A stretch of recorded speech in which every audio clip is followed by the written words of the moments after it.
content of this channel is for mature audiences. Parental discretion is advised.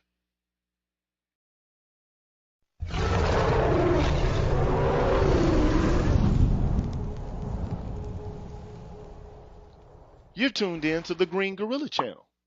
Please make sure to like the video, subscribe to the channel, and hit the bell notification button. And please, feel free to share the video. Thank you.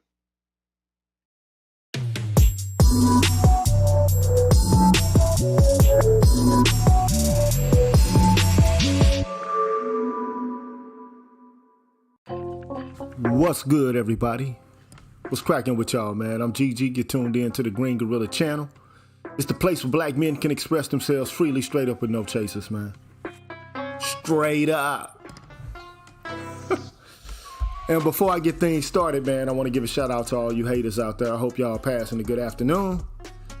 If you haven't done so already, please, man, please hit the like button. Hit the subscribe button and the bell notification button so you can stay on top of what's going on here on the Green Gorilla channel. Now, as I always do, I want to give a shout out to all of the members of the Green Gorilla channel and get this thing started. So first things first, shout out to Brotherly Love 215, J. Cleveland Green, Rais Muajid, Spain Man, Lee Ways, Tahuti of New Comet, No Sleep, Ben Cannon Kenton, Seven Coast Dojo, and Apex Prowler. Big up to y'all. Big up to Anthony Davis, I'm Just Jules, Black Swerve 404, and Honest Look, Sherlin Woe, Ricky Dawson, Stefan, Julius Ferguson, Lord Hamal, True 7360, and Mr. Me Too. Big up. Big up to Call for President, Broken Blade, Leading from the Back, Gold Professor, AKs and Curtains, H-Town, Roguish the Billmonger, BD Main, Adrian Thomas, Electrician 480, and Benga. Big up.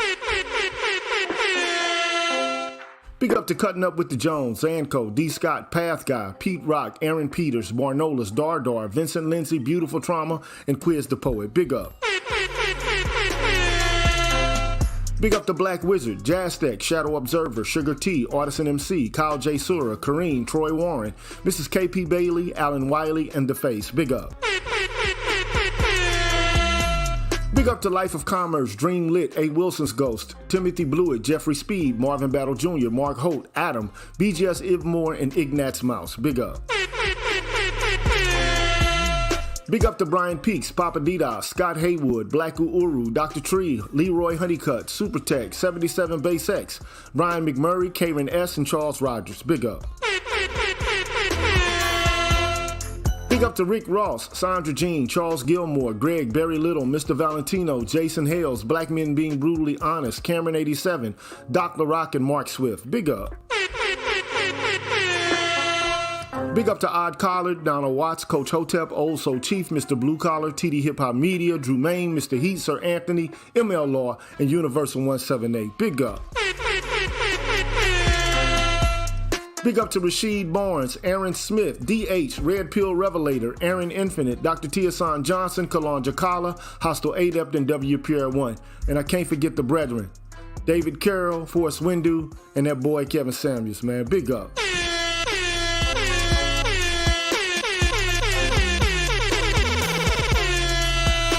And on the Patreon side, big up to Chris Flowers, Christopher Burton, Daxby J Live, Rashawn Phillips Searles, Keith Bass, Nick Rock 1, Albert C, Dr. Ben Vincent, J. Cleveland Green, I'm the Light of My Father, Waffle Weave, Tyrone Hampton, Darnell Smith, Excalibur, Anu 219, Preserve Prisoner, Taz, Dragon 59, J. Bailey, Mr. Michi, Mo Mao, and Asangwa. Big up to all y'all. You deserve a round of applause. Thank you so much for supporting the Green Gorilla channel on an ongoing basis. And if you want to do the same, provide the same support, here's how you do it, and I'll be back with this thing. Holla at y'all in 1 minute. What's good, everybody? I'm the G with a PhD, and you're tuned in to the Green Gorilla channel, the place where black men can express themselves freely, straight up, no chaser. Today, I want to introduce you to my new membership program that consists of 5 levels where you can invest in the Green Gorilla channel on a monthly basis and receive level-specific perks. Memberships are special because they improve the quality of the content of the channel and will help me to be able to keep the channel going. Now, to participate in the Green Gorilla channel membership program, All you have to do is hit the join button, which is located right next to the subscribe button on my channel page. Now, for all of my subscribers who decide not to participate in my membership program, nothing will change. The content will keep coming the way it always has. Thanks for watching, and be careful out here, people. Bless. All right, we're back, man. I'm GG. You're tuned in to the Green Gorilla channel. It is the place where black men can express themselves freely, straight up with no chasers. And from time to time, you might hear some things that might be a little bit offensive in relation to the language being used and so on and so forth. So just be advised. The content of this channel is for mature audiences. Parental discretion is advised. That's my trigger warning for people who might be offended by the language that I use at times.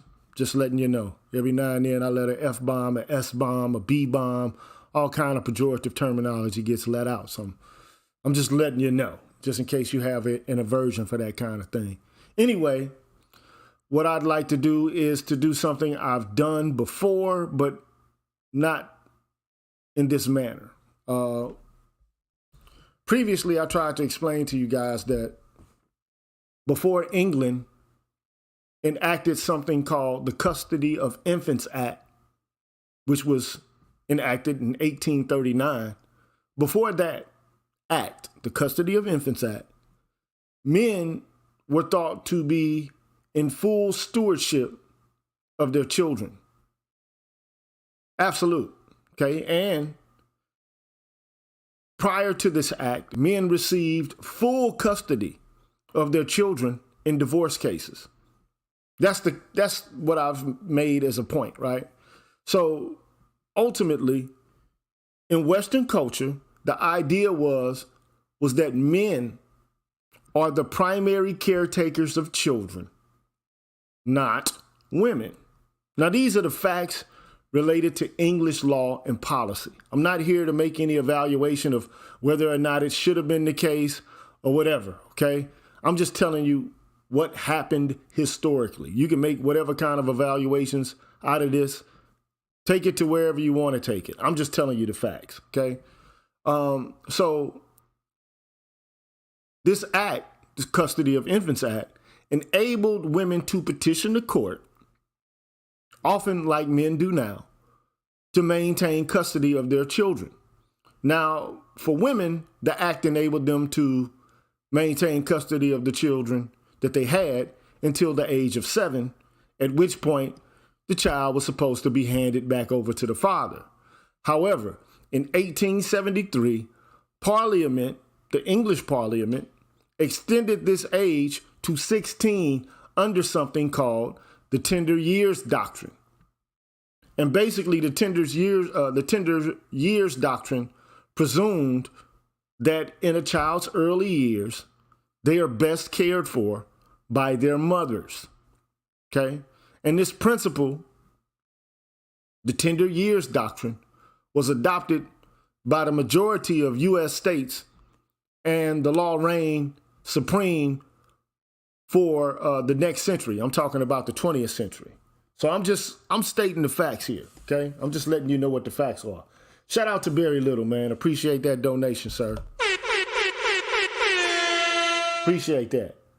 Also appreciate the donation from the brother Ronin76. Appreciate that, brother. And if you cannot donate through the super chat or, a sticker or anything like that, you can at least, invest in a like. That always helps. Okay, let's get the likes up, man, if you can. And also the Cash App does work. It works, just to let you know. So what I want to do is I'm going to read excerpts from this article. I'm not going to read the entirety of the article, but I'm going to explain to you why I may have been wrong about the Custody of Infants Act being the point at which the empire of the father fell. There is a scholar, a female scholar, by the way, who makes the case that the empire of the father fell or the pathway for the empire of the father to have fallen was established prior to the Custody of Infants Act, okay? And that's what I want to cover today. Now, the article I'm about to read, or the excerpts from the article I'm about to read, was given to me by BGS, okay? I'm just letting you know. So he's the one that should take credit for this. I don't know if he's covered this on his channel or not. I know he's discussed it and talked about it in various ways. I don't know if he actually took the time to trace the steps of the article or to read excerpts from the article.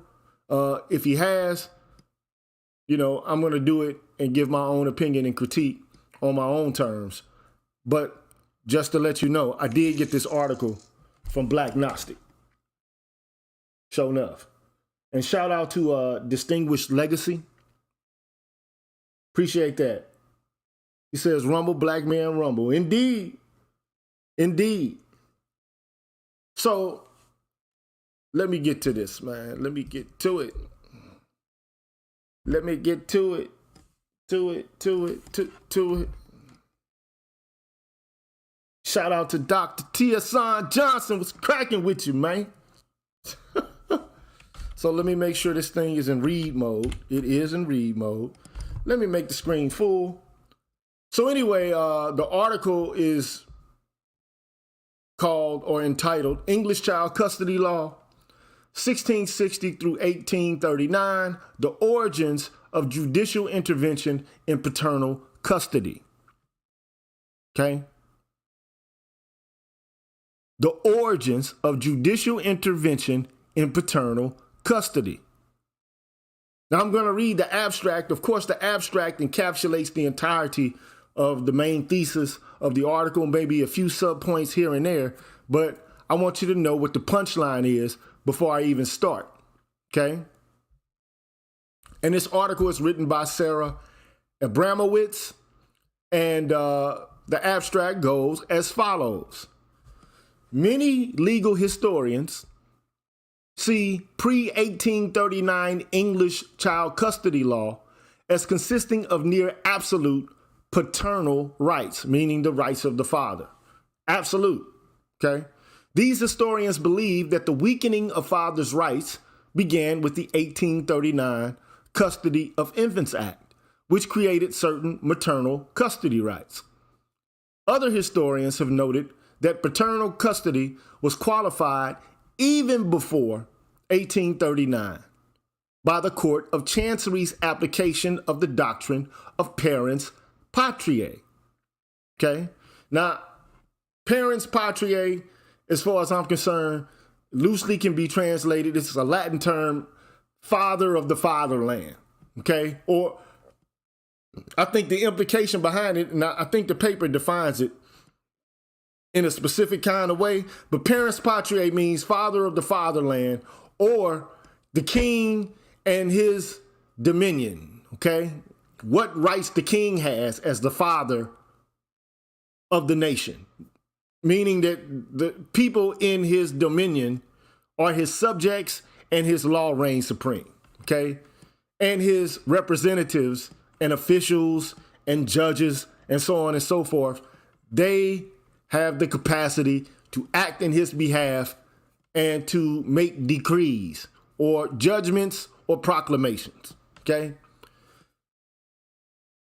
Sarah Abramowitz continues. This note, meaning this paper, tells a different story and argues that the origin of incursions into the so-called empire of the father was something called the Tenures of Abolition Act that occurred in 1660. And she says that ironically, this act was intended to strengthen fathers' rights, but it had the absolute inverse effect. So what they thought was shoring up or bolstering or supporting fathers' rights actually eventually led to fathers' rights undoing, okay? So ultimately, what did it do? It granted fathers the right, the Tenures of Abolition Act, it granted fathers the right to appoint guardians to their kids by will. Okay?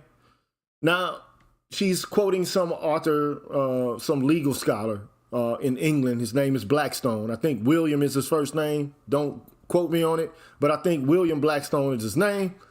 And the effect of the act was to extend the father's empire even after his death. So that means that the father had rights and he can appoint those rights to other persons to act on his behalf even after he died. Okay? But by involving courts in child custody, even as enforcers of fathers' rights, the Tenures of Abolition Act created a tradition of judicial intervention that would eventually undermine those rights. Okay? Now, in essence, the courts got involved in the kind of rights that fathers had by fathers developing wills which appointed guardians to act in their place after their death. Once that was set in place, judicial intervention into family life became an ineradicable feature of family life. Okay?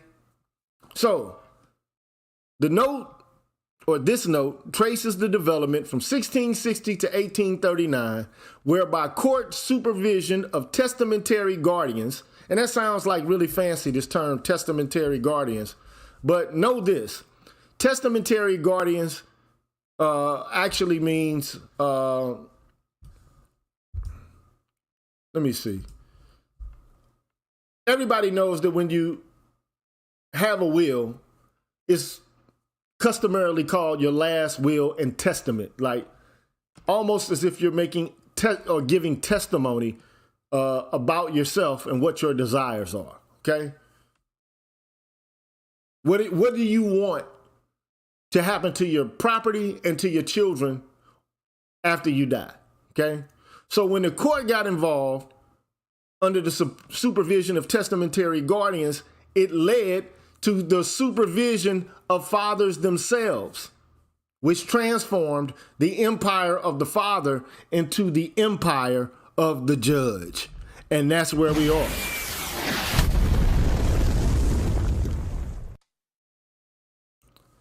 There's no longer any empire of the father as it pertains to family life.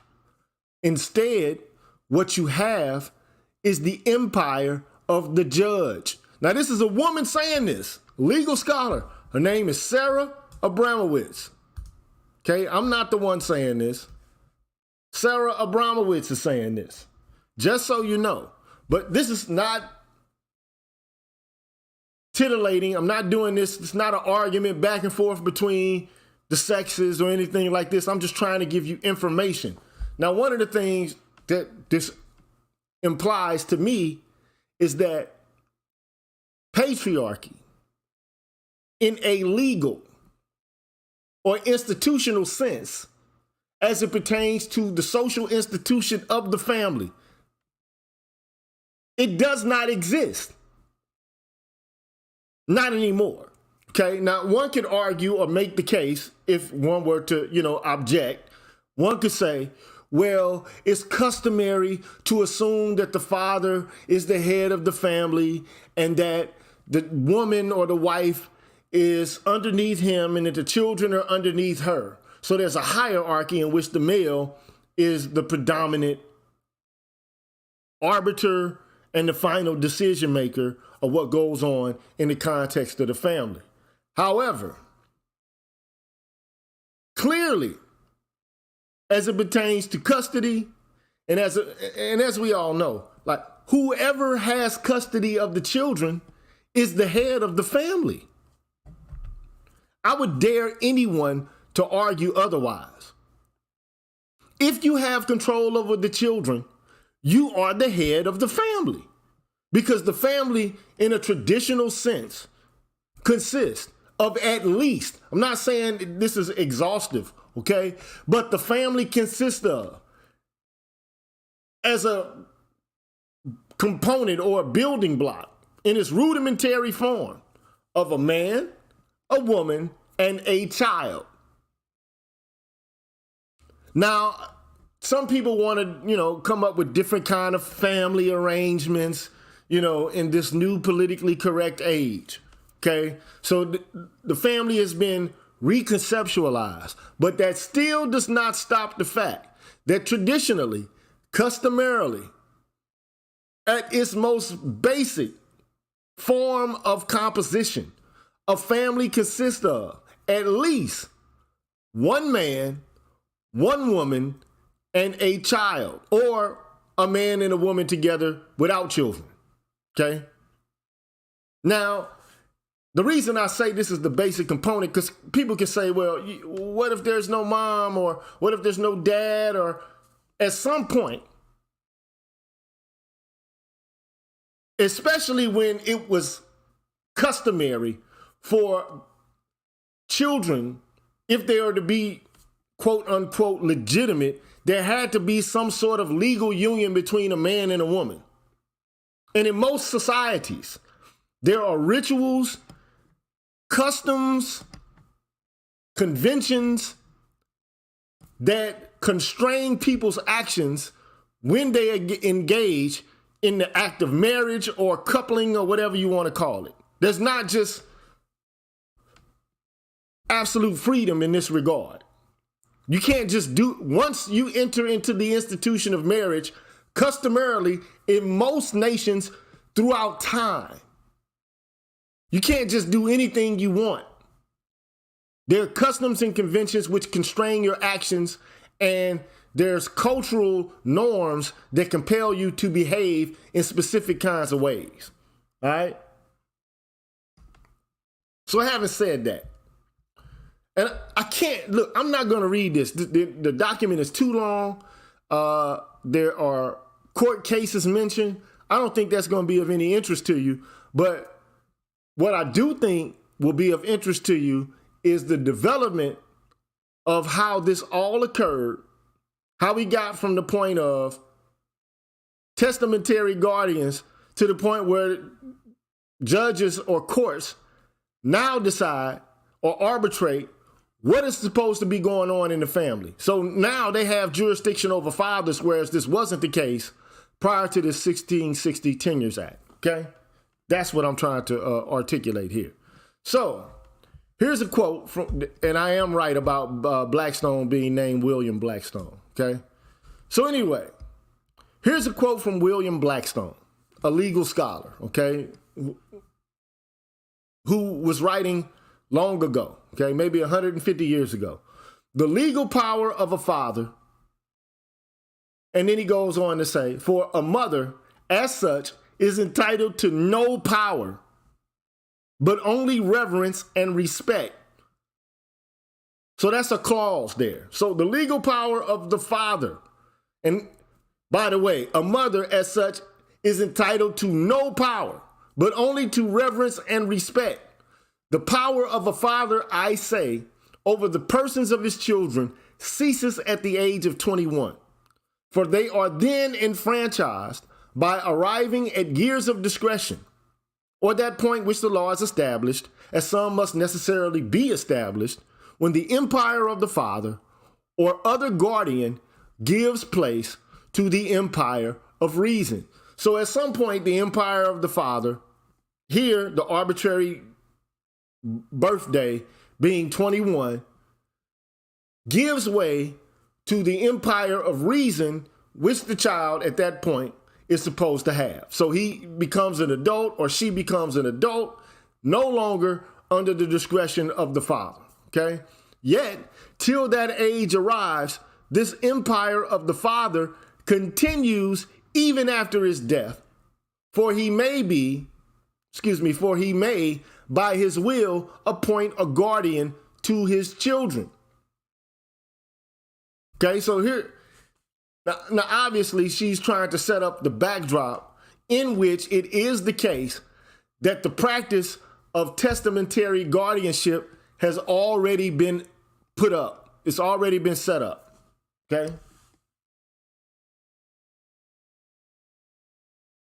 So she says, in his authoritative pronouncement on English law, William Blackstone describes the custody of children under the age of 21 as the empire of the father. Blackstone advances as evidence of this empire that a father could appoint a guardian to his children by his will, thereby continuing his power even after his death. And I'm just going to start reading what I have in highlights, and so I can get through this, because I don't want to be doing this all day, okay? Just as Blackstone was formulating his version of the father's empire, the doctrine he produces as evidence of its absolute nature was developing into authority for judges to intervene in paternal custody even during a father's lifetime. So, at one point, this all begs the question: what was father's power prior to this practice of testamentary guardianship and judicial review over testamentary guardianships? Patriarchy. Absolute.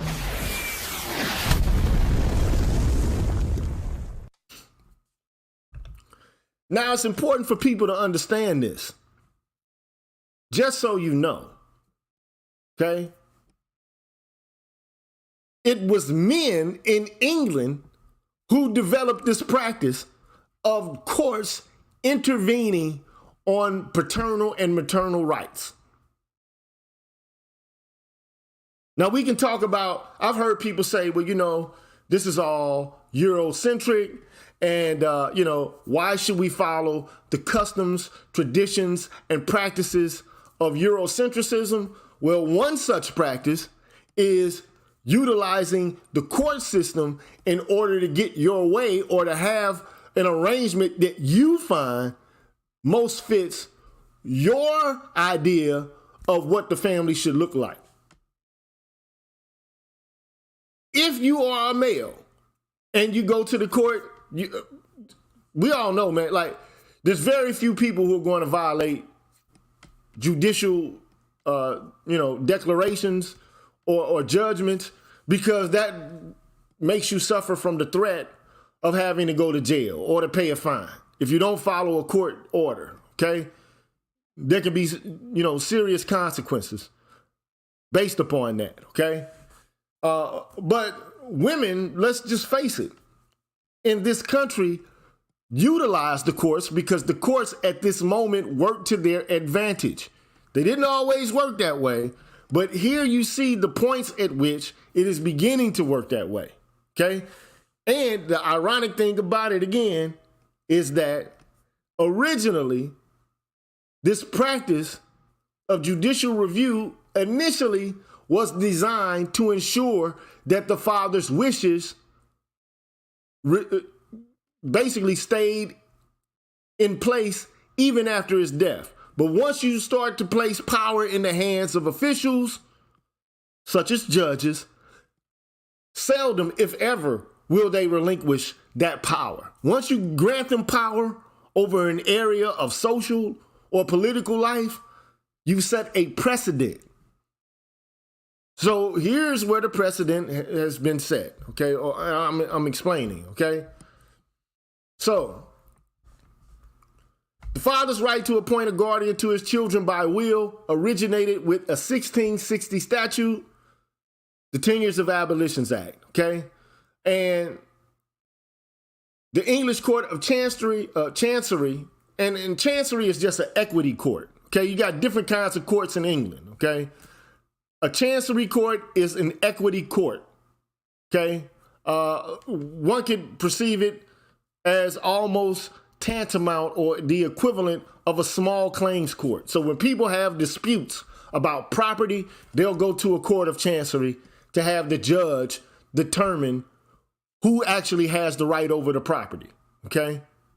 That's how this goes. So it's a court of equity, right? So they had built a tradition of supervising these father-appointed guardians. So here's the step. This is how it happened.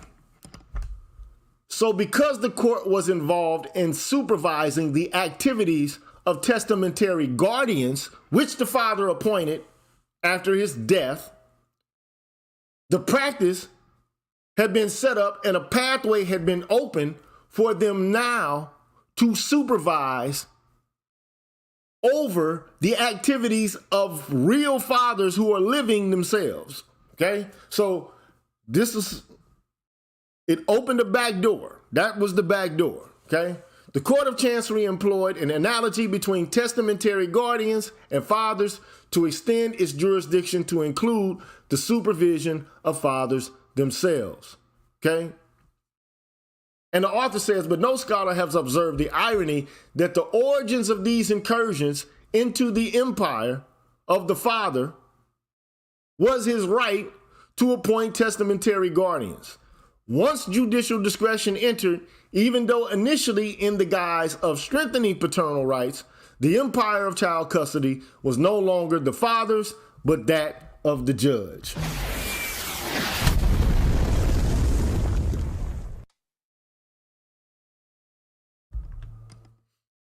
And let's face it, this is a reality for men all throughout the country, whether it be child support, whether it be custody, whether it be alimony, whatever the case may be, there is a great deal of judicial discretion over family life that did not exist prior to the establishment or the passing of the Tenures of Abolition Act. Those are the facts. I'm here to tell you the facts. Okay? So I'm not going to read all of this. There are some people who say, because the argument that she's making is, some scholars say that paternal rights fail, or the empire of the father fail, because of the Custody Infants Act in 1839. I'm initially an individual who, espoused this view. Okay? There are some, though, who say, well, it happened prior through the concept of, or the history of parens patriae. And it is an ancient English doctrine that the king, who is the father of the nation, because, again, parens patriae, if you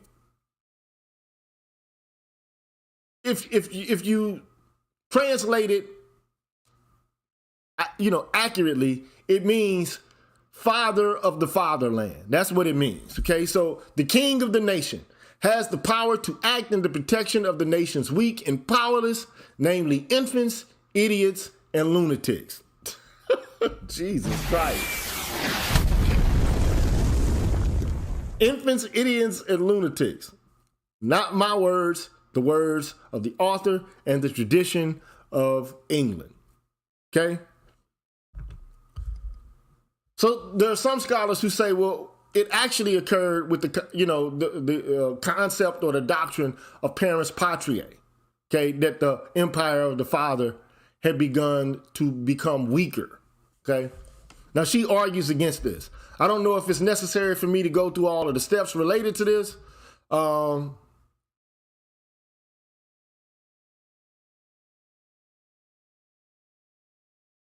But she talks about various historians. Whatever I have highlighted, I'm going to read and to try to place it in context because I thought it was important, okay? So there are some historians of American family law. They recently published a book or an article of some kind, and they argued that under the system of English law, which was inherited by the colonies, and it's important for people to know that the American legal tradition is called the common law tradition, and that the common law tradition has its origins in England, okay? Now, I'm pretty sure you know that America is, for all intents and purposes, an English nation. It was a colony of England that became a nation of its own after the American Revolution. But the primary demographic who established and maintained power in the United States were, expatriates from England. Those are the facts, okay? Not to say that there aren't other immigrants that came from other places in America, but do know that the people who established the initial colonies primarily were of English origin, okay? So, English law, which was inherited by the colonies, followed by American courts well into the 1800s, that the father had an absolute right to the custody of his child or his children, okay? Gross and Mason use this characterization of English legal history to show how 19th century American law diverged from its British counterpart. Under this analysis, the American courts acted throughout the 19th century to replace the British system of paternal rights with judicial discretion that focused on maternal rights and the best interest of the child. Now, according to Abramowitz, who is the author of this article, this note, as she calls it, she says this is just false, that Grossberg and Mason are wrong, and that the actual practice in which fathers' rights became weaker, it has its inception in the Tenures of Abolition Act. So she's basically saying these people are wrong. They're not right. They're not accurate, okay?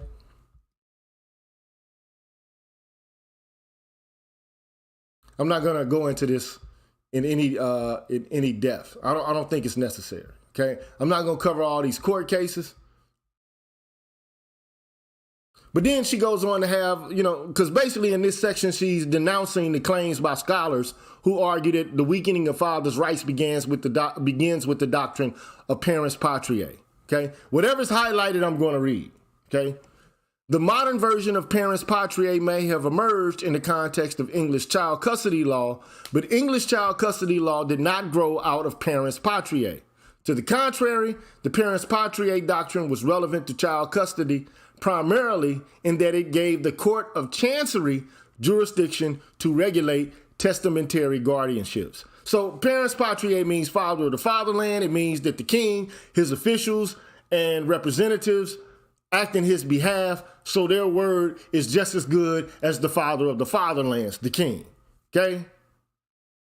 But the Court of Chancery has jurisdiction not under the concept of parens patriae.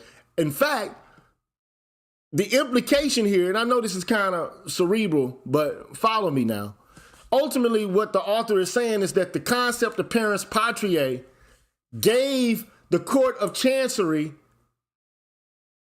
jurisdiction to rule and to have and establish the concept of testamentary guardianships, which then they used in order to weaken not only guardians' rights, but fathers' rights themselves. So parens patriae gives the Court of Chancery authority to make judgments in a variety of different cases, one of which is disputes about custody, about who gets what and how children are cared for and what's acceptable or what's unacceptable in that domain, okay?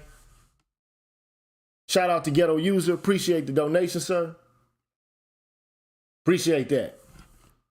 For real. And I know I am aware that this is cerebral, but it's important that you understand this. And it's important because many people will tell you that patriarchy exists and that for the most part, there is a custom or a set of institutions or practices which benefit fathers as it pertains to family life. But here you see a situation in which it's not me just saying this, it's legal scholars who understand that fathers' rights attenuated dang on near 300 years ago. I'm not saying this, but this begs the question. If fathers' rights have been attenuated so much so, why is there this impetus to smash the patriarchy? And what does patriarchy actually mean substantively as opposed to figuratively, when it is the case that fathers pretty much don't have any absolute power over family life at all? How? That's my question to anybody who might ask it. I want to know. Explain to me. Especially, I can't speak to other areas of society at all. I'm not here to talk about discourses, narratives, social enculturation. I'm talking about law, policy, institutions, Okay, that's what I'm talking about. That's what I'm emphasizing. Now, there could be many customs that are not, that you're not bound to obey by law. But I mean, it's a custom, one could argue, but if it's not bound by law, then what impact does it have? I would argue that in contemporary context, little next to none. And women are painfully aware. They are cognizant of the fact that they have power as it pertains to the custody of children. Which my argument is going to be, the person who has control over the children actually have power over the family life. They become, for all intents and purposes, they are the new patriarchs. If the judicial system is set up in such a way that women get custody most of the time and they have power to socialize and enculturate them, they're the ones who control the power. They're the ones in possession of power. If you are perceived as tangential, a satellite, you're pushed to the periphery, I don't see much room for patriarchy other than at the agreeance of whatever woman you might choose to be with. If she decides that I'm not going to listen, I'm not going to, or what men like to call being submissive. If she decides that she doesn't want to be submissive, it's a wrap. And the court will back her up and endorse it. Those are the facts. I'm not trying to be ignorant by saying this, but this is the experience of many men. So enough of parents patriae, okay? I do want to read whatever I have highlighted. Though I do want to read, even if I'm pretty much done with it. In response to the infant petitioner's argument that the court should overlook as overly harsh the clause in her uncle's will conditioning her inheritance on marriage to a certain man, the Falkland Court, though ruling against her, agreed with her proposition that the Court of Chancery could interfere on behalf of infants. In support of this proposition, it summoned up the doctrine of parents patriae, and in so doing described a doctrine that has never been described before. Ultimately, people have disputes. So there are various cases in which disputes over custody, over marriage, and one of the things you got to be aware of in England, and in the middle of the 17th century, you can marry off an infant. Think about that. Infants could be married in 17th century England. Now, I will clean this up though. An infant is any child under the age of, I would assume, 21. So you're an infant until the age of 21. Today we think of infants as, like children in the nascent stages of their development, okay? This is something altogether different. An infant, as a legal term, would be anybody under 21. And they could be married off by their parents or maybe perhaps by their testamentary guardians, okay? I'm going to pass up. I do want to read what's in highlight, but I'm going to pass the parents patriae section altogether, okay?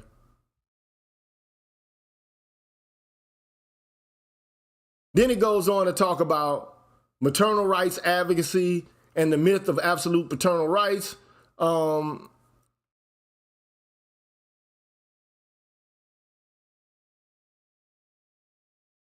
Let's just, for the sake of argument, because I can't trace every step of this article out, it would just take too much time. It'll be, too meticulous and too subtle for what it is that I'm trying to do here. I just want to be blunt about what it is that I'm trying to articulate. So let me just skip this section here.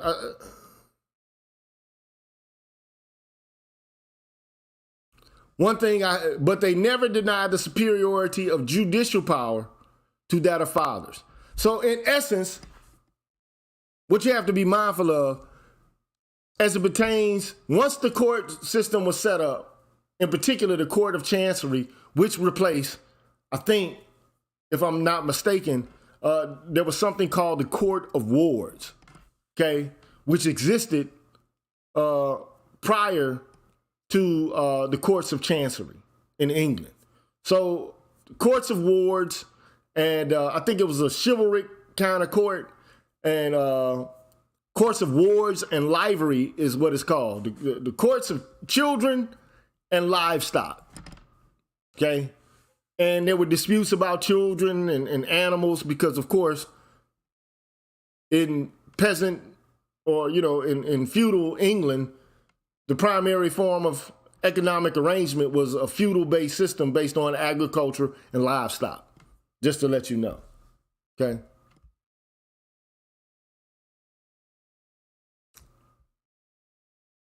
And to emphasize, as this note will discuss below, de Manville, in fact, reaffirmed, she's talking about a specific court case, reaffirmed and extended the power of the Court of Chancery to interfere with fathers' custody over their children and even to remove children from their fathers altogether. Now, the Court of Chancery, again, she's talking about a time frame prior to 1839. So this shit has been in effect for quite a bit of time. It's nothing new where courts use discretion and can even remove fathers' custody from their children, okay? At the same time, however, de Manville emphasized that in deciding whether to abrogate paternal custody rights, the court did not need to consult the mother's rights or desires. So basically, the judicial system is in control over children. They determine what happens to children, not actually the parents. They get to make these kind of decisions. Not necessarily the fathers or the mothers, but the children, especially at this time. Because mothers' rights weren't even considered to be that big of a deal. Because the custom in England, prior to the Tenures of Abolition Act, which was in 1660, was that fathers did have absolute control over their children. Okay? So in this instance, the court's discretion led it to order, on the one hand, that the father be restrained from removing the child out of England, meaning you've heard like situations where you can't take the kid, if you've ever been like in a custody battle with a woman or anything like that, you can't take the kid outside of a certain geographical location, maybe whether it be a city or a state. This is something similar. The precedent for this stems from English law, okay? On the other hand, that the child not be delivered to the custody of the mother, since the mother had been separated from her husband without obtaining a legal separation or divorce, and to place the child with her would be to condone this illegal arrangement. So this passage here is meant to signify that just because the court was interfering, the Court of Chancery that is, was interfering and abrogating fathers' rights, it did not mean that it was propping up mothers' rights. It was just asserting and flexing its own authority, right? It was basically superseding the custody of fathers. It was saying that its decrees were absolute as it pertains to child life, okay? And as BGS Ibmore is saying, children were wards of the state, for the most part. I mean,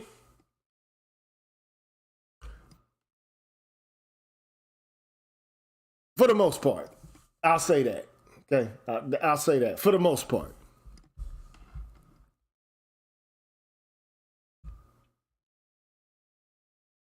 And they're Caroline Norton in the Custody of Infants Act, okay?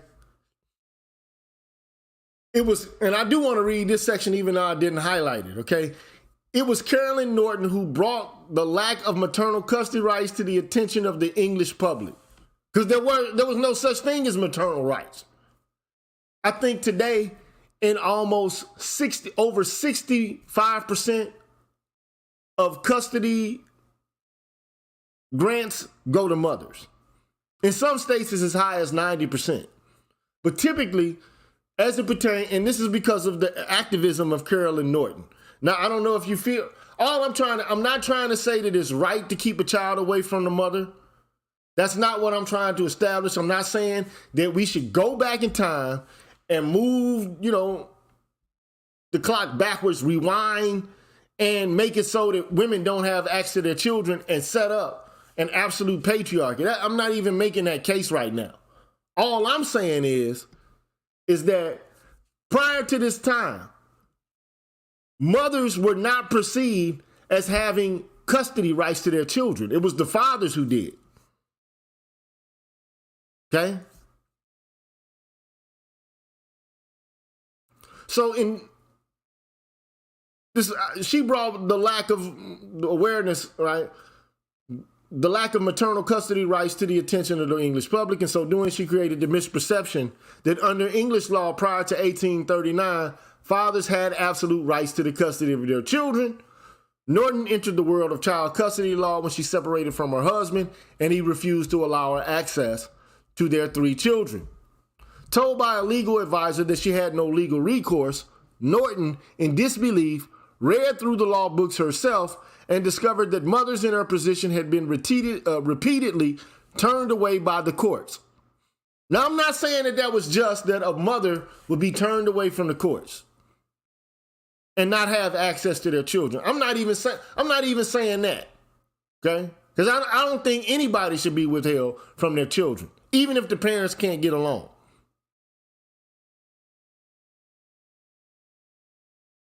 In fact, I'm in favor of the idea of 50-50 custody if there's a separation or disjoint between the parents. Let it be 50-50. That to me appears to be fair. Anything less than that, I don't think would be fair, okay? So what Caroline Norton did is she appealed directly to the parliament,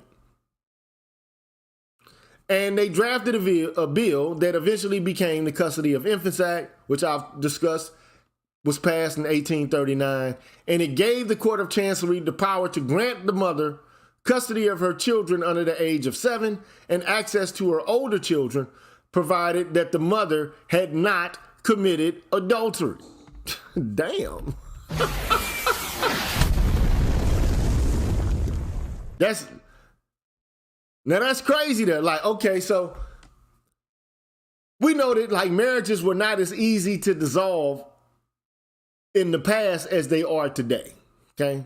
So if the woman committed adultery, she started hooking up with the stable boy or something, and caught her getting piped down, she wouldn't get stoned to death, but she would be reprimanded, and one of the ways that she would be censured is that she wouldn't have access to her children, because society frowned upon that at that time, okay? So Norton did 2 pamphlets which proposed the bill, and she distributed to the members of parliament, and being, the tender-hearted men that they were, they decided to pass this bill into an act. And these pamphlets revolutionized the perception of child custody law by reframing it as an issue of mothers and fathers competing rights. Today, we're still caught up in this whole framework, I would say. Noting that whenever a mother claimed custody against the father, the legal decisions that resulted made no reference to the mother's claim, but instead focused exclusively on the rights of the father. Norton sets out to tell the formerly untold aspect of child custody law, that is, the plight of the mothers whose rights had been refused. Thus, Norton transforms Demandville versus Demandville, Ball versus Ball, Rex versus Greenhill into a case of Mrs. Demandville, case of Mrs. Ball, and the case of Mrs. Greenhill, retelling each dispute over child custody from the point of view of the mother. She details the pain every mother feels at losing the custody of her child and expounds on the dangerous nature of a law that in many instances forced a mother to choose between suffering at the hands of an abusive husband and losing access to her children. But the author's going to say, well, Miss Carolyn Norton didn't really know the law, is what Abramowitz is going to eventually say here. She's going to say Abramowitz that Carolyn Norton didn't know the law. Okay. And this is how she states that, right? She says she recasts legal history from a mother's perspective. As she does this, Norton remedies one imbalance in legal discussions of child custody, but at the same time creates an imbalance of a different sort by giving the misleading impression that fathers had absolute rights to the custody of their children. Because with the passage of the Tenures of Abolition Act, fathers did not have absolute rights to custody of their children. They did not. The Court of Chancery had absolute discretion over whether or not fathers would have custody. Now, at that time, it was customary to give custody rights to the father, but by no means was this right absolute. It was predicated upon the discretion of the Court of Chancery in England. Those are the facts.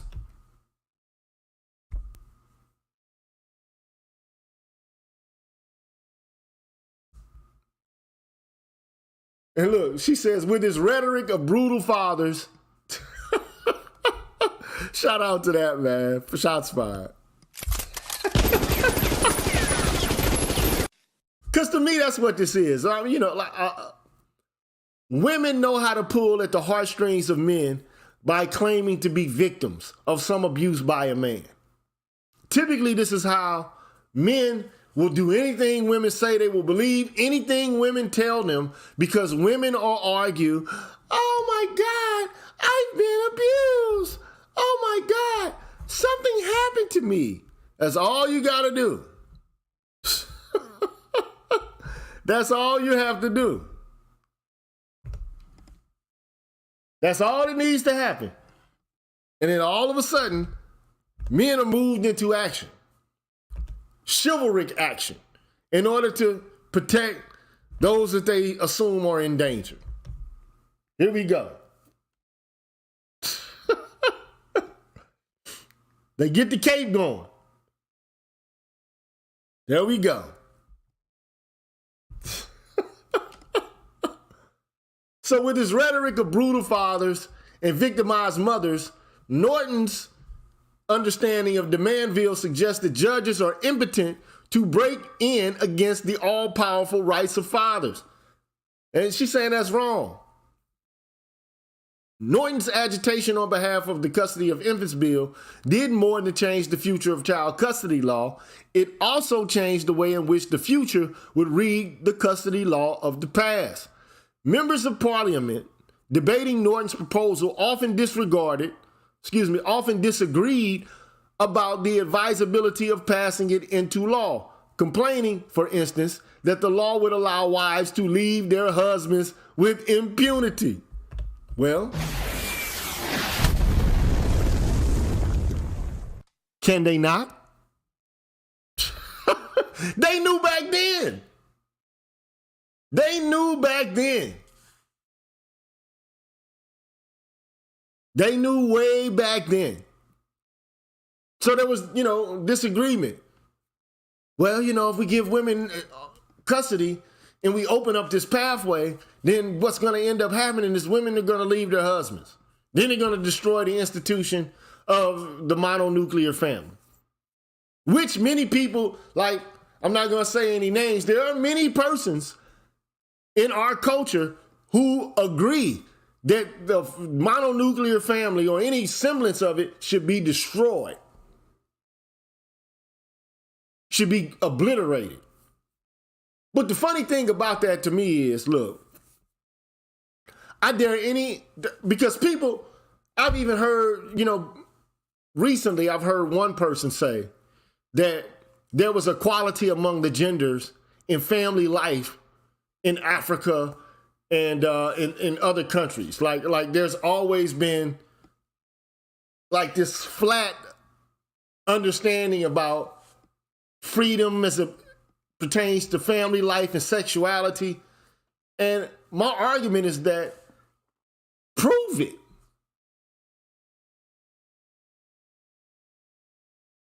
Prove it. Demonstrate to me that, because a lot of times people will make, references to these romantic social or cultural traditions in Africa as if there was never any internecine warfare among Africans, as if the institutions were all noble and there were no problems with any of the institutions in Africa, as if Africa was matriarchal as opposed to matrilineal. I mean, it's one thing to say that the culture is matrilineal. It's another thing to say that the culture was matriarchal. There's no evidence of that as far as I'm concerned. And to be open and frank about it, some African cats at this current moment, even though they have been colonized, and one could argue, okay, well, the reason that Africans are patriarchal at the current time and the current day is because they're Eurocentric now. So they've adopted the paradigms and, the vestiges of European culture. I'm like, I don't know so much about that. I don't believe that. I don't agree with that. I just don't.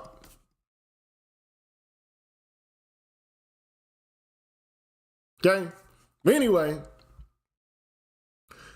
the author of this article, or the note as she calls it, says, they accepted Norton's view of legal history, the parliament. Now, why would members of parliament in England accept Norton? These are supposed to be legal scholars themselves or law practitioners. Why would they accept Norton's understanding of custody rights? Okay? But they accepted Norton's view of legal history. And wait a minute. Let me rewind. This is worth looking at again. As Parliament debated Norton's proposal, they often disagreed about passing that law, the bill into law, complaining, for instance, that the law would allow wives to leave their husbands, that women should learn to obey their husbands, and that a custody law would encourage litigation and cause couples to bring private disputes into the public arena. All of that has come to pass.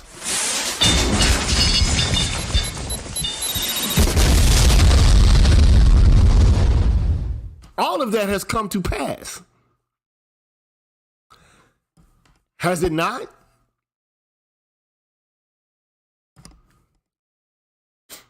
Has it not? Now, I'm not saying that, I'm trying to harken back to a time and I'm not making a normative claim that women should obey their husbands or whatever the case may be. I'm not even going that far.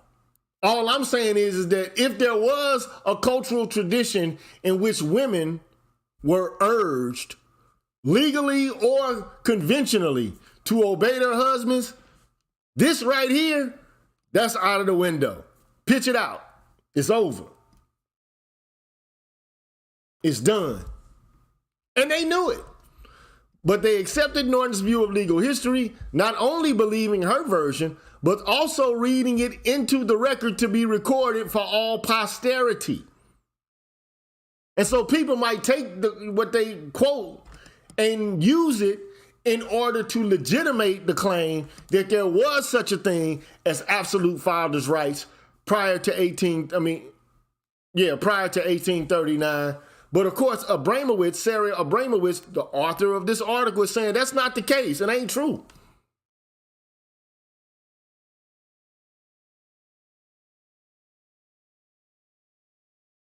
Anyway, what did the parliament say?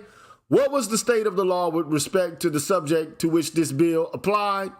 By the law of England, as it now stood, the father had an absolute right to the custody of his children. So this is the parliament saying that before the passage of this bill, fathers had absolute rights to the custody of their children. Sarah Abramowitz is going to say, no, they didn't. the Tenures of Abolition Act created a precedent in which the judges, the Court of Chancery, had absolute right over who was going to have custody of children. Not the father, not the mother, but the court. The court.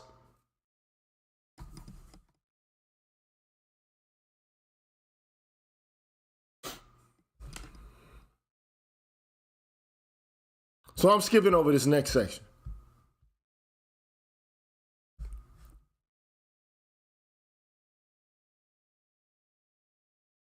All of this is just reinforcing what I've said earlier, that the Court of Chancery rejected the notion that his power over guardianship was at all related to his power over idiots and lunatics.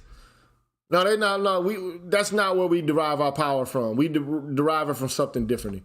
Hargrave ultimately concluded that the jurisdiction of Chancery was based upon a usurpation of power of recent origin, but a necessary one, and one which had become through precedent unquestionable. That's, of course, the practice of governing over testamentary guardians. Anyway, the result of Hargrave's questioning on the basis of Chancery's jurisdiction to interfere in guardianships was that the Court of Chancery itself began to doubt the basis of its own jurisdiction. So they had, law is all about precedent, and it's not always clear in which direction things are going. I don't want to read anything more about parens patriae, but let's move. I want to move past that.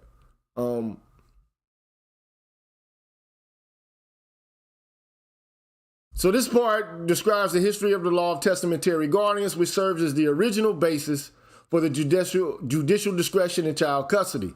So the whole concept of child custody emanates from the practice or the law regarding testamentary guardians, okay? Although judicial power was originally limited to cases in which a guardian was appointed for an infant, Part 3 will explain how this power expanded to allow second guessing of fathers themselves. So just know that, the law of testamentary guardians opened up a pathway for fathers' rights to be taken away. And then she goes to the Tenures of Abolition Act itself. The Tenures Abolition Act abolished the tenures in chivalry and all that accompanied them, including the guardianship in chivalry and the court of wards that had managed that portion of those guardianships that had devolved to the crown. So all that's just doing is setting up the fact that there was the court of wards before there was the court of chancery, okay? I'm just reading what I have highlighted. Thereafter, when a custody dispute arose concerning an infant whose father had died without appointing a guardian, or whose testamentary guardian had become incapacitated, the Court of Chancery would itself appoint a guardian. Doesn't that sound like some contemporary shit that courts do? I'm going to appoint a guardian. This comes from practice in English law that existed in the middle of the 17th century.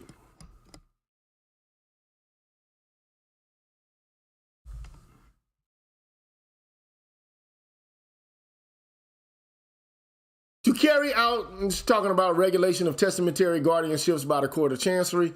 To carry out the trusteeship, the guardian was entitled to the custody and control of the person and property of the ward, and could petition the Court of Chancery to enforce these rights against the ward or third parties. Now, what this means here when they talk about third parties, they mean the mother, typically, including the ward's mother. In turn, the ward or third parties could petition the Court of Chancery to enforce the testamentary guardian's duties toward his ward. Because, put it this way, if a father says, I want to have my brother take care of my child, and I'm going to leave my estate to my child, but I want my brother to manage it until the child becomes of age. Those were the kind of things that could happen, okay? Or he could name some arbitrary individual, maybe his friend, okay? To the chagrin of the mother, because the mother was a third party, okay? Now, the mother could petition the Court of Chancery and say, I don't like what the testamentary guardian is doing, or the ward, the child themselves, could petition the court and say, especially if the testamentary guardian is abusing his powers, or, running through money that's been left to the ward, the Court of Chancery, the ward could sue or the mother could sue, okay, if something like that took place.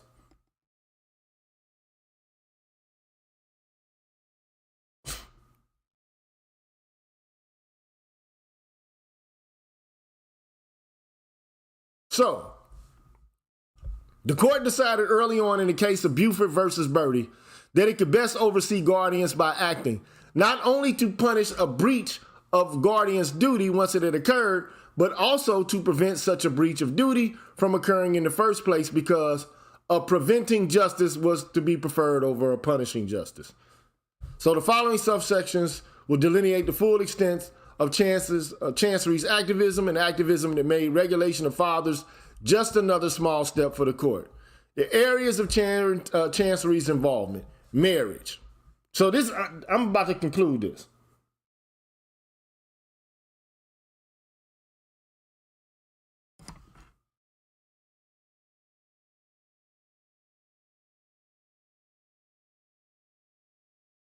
Trina, can you stop using all caps, please?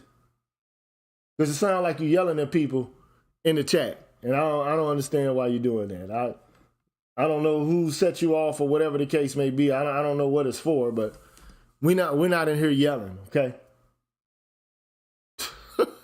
I don't understand what the point is. Like, why? Because I can guarantee you this: nobody is absolutely free. There's no one absolute. First of all, you're not born free. No one is born absolutely free. Like, the whole concept of freedom, the way we think about it, is predicated upon a modern idea of freedom, which is freedom to be restricted from, freedom to not be interfered with. If you look around, you're interfered with all day, every day. You can't just do whatever it is you want. Nobody can do that. Nobody can do absolutely what they want. Right now, you can't even smoke. If you, like, say, I'm not saying that I'm advocating this, but if you wanted to smoke crack right now, you can do it, but you got to sneak and do it, which means you're not absolutely free to do it.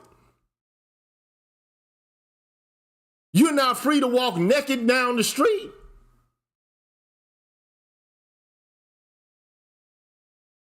You're not even in control of all of your money because you got to pay taxes.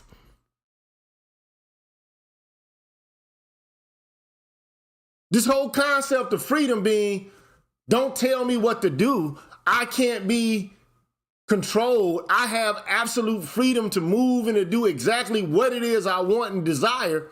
One could argue having some form of input on how your life moves forward is a necessary component of autonomy to a certain degree, but nobody's absolutely autonomous.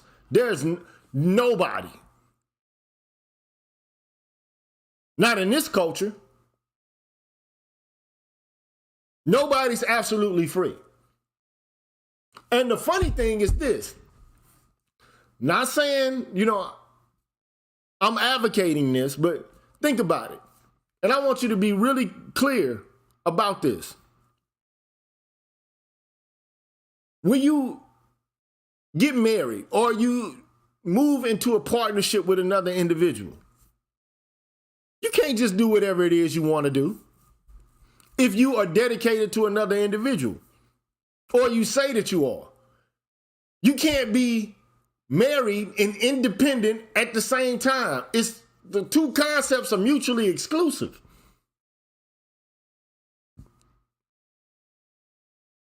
Because as soon as you enter into, especially if you agree to a marriage, you agree to a set of duties and obligations one to the other. That binds your freedom. It constricts your freedom. Now, I mean, now if you alone, you know what I'm saying, it is what it is. But I mean, you know, you can move how you want to move, but still there's going to be constraints on your behavior. Nobody's free to just do whatever they please. And then not only that, you also have to be cognizant of this fact. Freedom requires more, or well-being, happiness,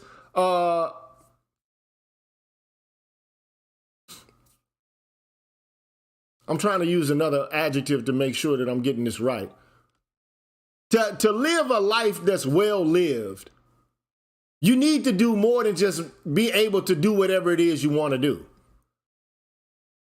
Because a lot of people that do whatever it is they want to do, they suffer the consequences of making bad or poor choices. You can be free to make dumb choices.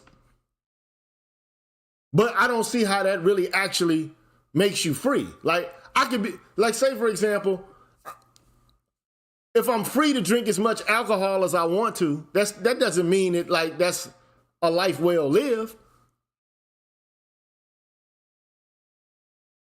It means you're free to engage in viciousness or vice. So more is required for freedom than just the idea of negative liberty. That's what I'm implying here. Okay. But anyway, so what could Chancery do? They had control over marriage, especially infants. Okay, because children used to be married off all the time. Okay, you're going to marry such and such, let's get it already going. Let's get it popping. So you married, you 13 years old, 12, 9, you're already married. Male or female.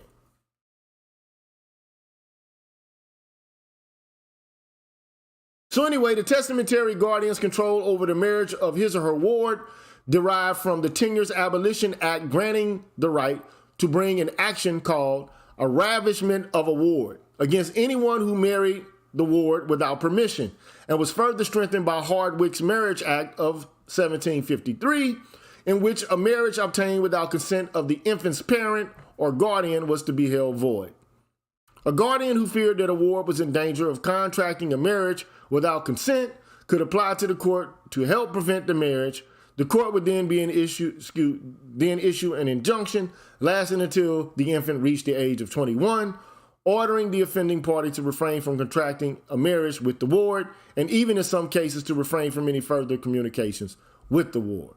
So, Chancery could stop wards from getting married, which was a practice in England in the 18th and the 17th century, okay? It was happening, okay? I don't want to delve too far off into it. Education. The Tenures of Abolition Act gave the testamentary guardian the right to control the tuition of the ward. Several cases involving disputes over the choice of a school for a ward illustrate the extensive nature of the court's interaction with the testamentary guardianship. A guardian might petition the Court of Chancery to enforce his or her right to control a ward's schooling by ordering the ward to obey the guardian's orders to attend a particular school, or a ward or third party might petition the court to dispute a guardian's choice of a school. So how the child is to be educated became a matter of judicial discretion. Whether or not the child or the ward could be married came under judicial discretion. Religion, what religion the child is going to be a part of, came under the discretion of the Court of Chancery. A particular contentious aspect of the testamentary guardianship was the infant's religious upbringing. Under the Tenures Abolition Act, a father was forbidden to devise the guardianship of his children to a popish recusant. In other words, you cannot devise the guardianship of his children to a Catholic.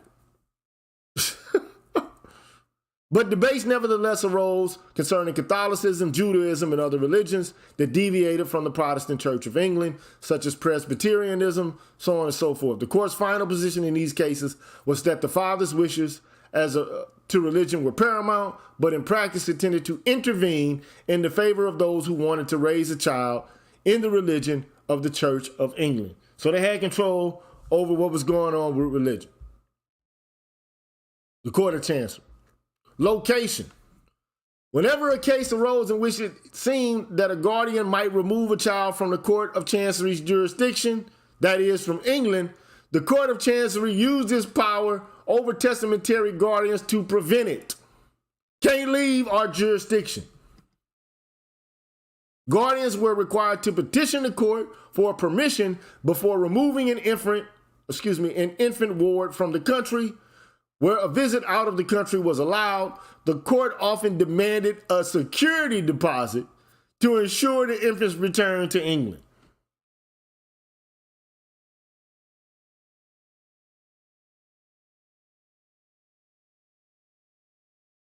Parental access. The Court of Chancery often acted upon the principle that testamentary guardians should instill in their wards a respectful attitude towards their parents. In the case of a guardian who cared for the child of a living parent, the court could require that the parent be allowed access to the child, such as the mother. Now, again, it's important for people to understand American law emanates or is a child of the common law tradition in England. Now, prior to the Tenures of Abolition Act, it may be assumed that fathers had absolute control over their children. Not the mothers, but the fathers. This is legal custom prior to the Tenures of Abolition Act, which was passed in 1660. And then subsequently, the Custody of Infants Act, and then subsequently, the Tender Years Doctrine taking place, I think, in 1873. Okay? So, and then it goes on to talk about the basis of Chancery's decisions, and I'm going to leave it off there. And if you want to conversate, you can. If you don't, I'm out of here. I think the link is coming up.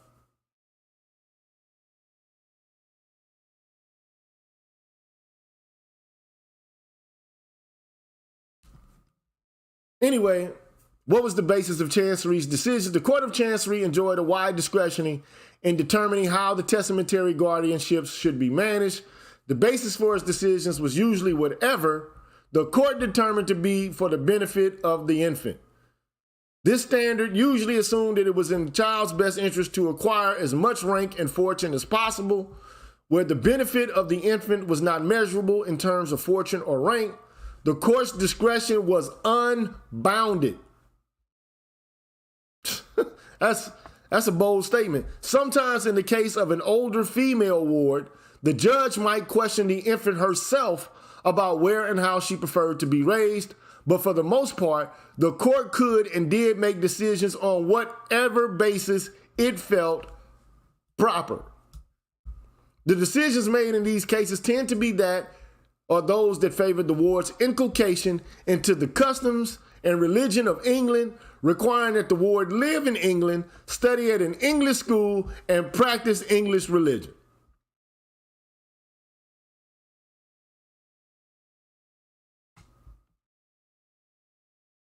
Anyway, let me let BGS in here, bro. I gotta let BGS. What's cracking with you, man? What's going on, good doctor? Man, I had to do this, man. I know you've already mentioned this. I don't know if you did a walk by walk through with this. I did a little bit long. I did a little bit more detailed one in a video maybe 6 months ago. Okay. And I got one coming up. I said we like mine, think alike, man. Because I got one coming up. Actually talked about using the court of the Court of Chancery and Parents Patriarchy to actually invoke a superstructure, right? Legal superstructure, where they can assign a whole host of rights to the to people, okay? Because Parents Patriarchy also involves in what is called eminent domain, like the pipeline, where the courts can actually interfere with legal processes. So the court has a wide discretion to actually interfere. So Parents Patriarchy goes way beyond just the Court of Chancery. Yeah. Way Parents beyond Patriarchy goes to establishment of all kinds of courts. All kinds of courts. Yeah. Right. Or any kind of decree that the king makes. It's the It's the authority of the king. Yes. Or the authority of the king as embodied in people who officially represent him. Right. In whatever capacity he so decides. So it could be in the form of judges. I mean, in the past, it could have been lords or knights. Right. You know, I mean, whatever the king decides, you know, because he's the father of the fatherland. And of course, we know at one point in time, you know, monarchs, there wasn't a constitutional monarchy, but there was an autocracy, meaning that the king had absolute power. Right. Okay. Yeah. Like, and it was perceived that this power was granted to him from God. Yes. Okay. So, but I mean, all of this to say, and patriarchy does not exist in family life for men. No, it doesn't. It doesn't exist in life in social life period anymore, because when it actually pierced the empire of the father, right? The fathers from the time of the Hittites up until the Custody of Infants Act was absolute, right? You owned your children. You literally owned your children. But the Court of Chancery actually invoked a superstructure over that, where they had the ultimate authority of who got what rights and who got guardianship over what, even including property, including children, including all kinds of rights, livestock, all kinds of rights, right? And basically, if you think about it, modern feminism is based on the Court of Chancery or superstructure giving them rights. Well, of course. Yeah. So basically, of course. Yeah. I mean, go ahead. I mean, and this begs the question, right? Mm-hmm. And I kind of alluded to this earlier. Mm-hmm. Feminism is not really radical at all. It never has been radical because, as you said, it works within a prevailing superstructure. Right. Which to me, which in and of itself, I mean, if feminists were being more radical, to me, what they would be worried or arguing about are material issues, not just for their demographic, but for everybody in the society as a whole. Right. Okay. This would alleviate many of the issues between men and women to begin with. Like, if it's the case that everybody has enough to subsist, like, I'm not saying that this is the only way to do it, but like, say everybody had a basic income, right? Where no one would be destitute. No one has to worry about whether they're going to have lights, gas, internet, or a phone. Now, you might have to go out and get your own car. You might not have a nice house, but you have a house. You have a place to stay. Right. Okay? And you can pay your bills. Yeah. Okay? Everybody gets power, water. Everybody gets access to, you know, maybe not a phone or anything like that, but at least you got lights and a shelter. Okay? We're not giving you extras, but we're gonna make sure that the basics are covered. But you gotta work. I mean, you don't get it for free. There's something that you have to do for the state or society as a whole to justify your reception of the stipend. And now this would only apply to people who are going through hard times. Now, but if they did that, all of the arguments about men and women, this shit wouldn't even exist. Right. Especially contemporarily. This I need a man to pay I need somebody to pay my bills and all of this. Or I need a man to provide, or whatever the case may be. Right. It'd be like, no, you don't. No, yeah, because you have enough.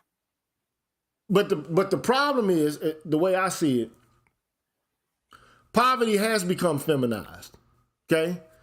And women are perceived as being too weak. We infantilize them in such a way as to say, well, they need help. They need resources because they have the children. Right. Okay? And because they have the children, we need to provide support because they can't get out here and work. Yeah. Okay?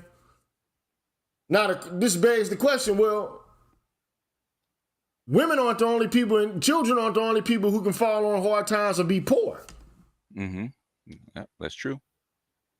But it's assumed that if a man is poor, he's poor because of his own either bad luck or his own bad choices. Now back it up prior to 1660. Yeah. How do you even reconcile that with what used to be the common practice? Which is basically that before 1660, men were perceived as the stewards of children, not mothers. Yeah. In Western culture, okay? So what do you do like for a poor father? Do you take the children away? What do you do? See, more than likely the children will be taken away from their father and the kid will be sent to an orphanage or something like that. Okay? But with women, we're like, okay, well, we got to make sure that they have the capacity to take care of their children even if they can't take care of themselves. Right. Yeah. The women have become wards of the state, just like the children have. And therein lies the problem. Because initially, I've already gone through this. The AFDC, which was originally the ADC, right? Okay, it was a mother's pension program. It was. It was not a family support system. Okay, the only reason that they basically gave money to these women was because their husbands died and they had nobody to take care of them. Right, right. Okay, but then it became something entirely different, morphed into something different. So instead of widows receiving aid, now it's anybody that's pregnant gets aid. Yeah. You used to have to be married, or they actually modified ADC to actually include abandoned mothers and children. And then in the 60s, a mother had two choices, especially black women.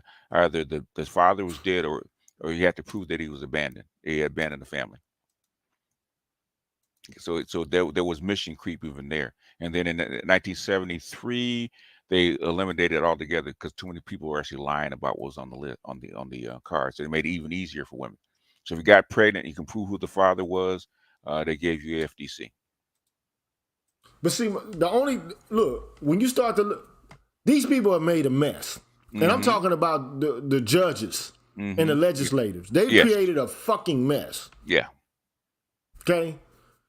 They're holding on to vestiges of parental responsibility for fathers, but they have excised any rights that are related to authority figures from fathers, or like all the power of fathers is gone. The only thing that remains is the support role or the support function. Yeah, you still have a responsibility to support the child, even though you don't have custody of the child anymore, which is what men are complaining about. They made this mess. Okay, this is a mess. Now, personally, I think the way to clean it up is to say if the father does not want to be involved, there's some people who say, okay, well, he should be allowed to have, a financial abortion. Yeah. Now, I think that might be going a little too far. Not to say that, I'm not saying I'm in total disagreement with the concept, especially if women can say, I can put my kid in a box and be done with it. Yeah. Okay. Well, if I'm a single father, can I put my kid in a box and be done with it? Not without going to prison. No. Can I be like, I'm putting the baby in the trash? No. It's a wrap. No. I'm leaving him at the fire station. No. Okay, but here's the thing. We already know that men and women know this as well, that men and women have different choices to make as it pertains to reproduction. Right. We already know this, that there are different duties and responsibilities surrounding procreation for men and women. And so I agree with the men, hey, watch your seed, bro. Pay attention to what you're doing with your sperm, man. Pay attention, because in this culture, it can have drastic consequences for you. It can change your life. Yes. Yeah. Okay? So that 1 minute, that 5, 10 minutes, 30 minutes, hour, if 3 if you got the dope dick, okay? it can cause you, it's gonna cost you 18 years of turmoil, especially if you can't get along with this individual. But here's the tripped out thing. Mm-hmm.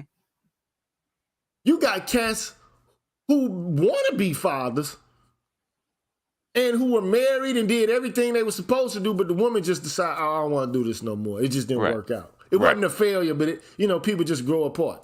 Yeah. And then she getting her groove back with some young nigga who jugging her up, and then he gonna leave her ass anyway, because he gonna trade her in for a new car. Of course he is. You know what I'm saying? He was just she's a rental. pumping and dunking, Yeah, she's a rental. Salute to Dr. Thunder, man, and salute to Kareem Austin. Thank you, sir. I appreciate your donation, man. Appreciate that. Now, this is not, look, all I'm saying is, today we have a situation in which the court, it does have jurisdiction over who gets awarded custody, and the precedent has been set since 1839. It's been moving in the favor of women. But the court is the final arbiter. It is. But ultimately, the court is arbitrating to the benefit of women, not men. Yeah.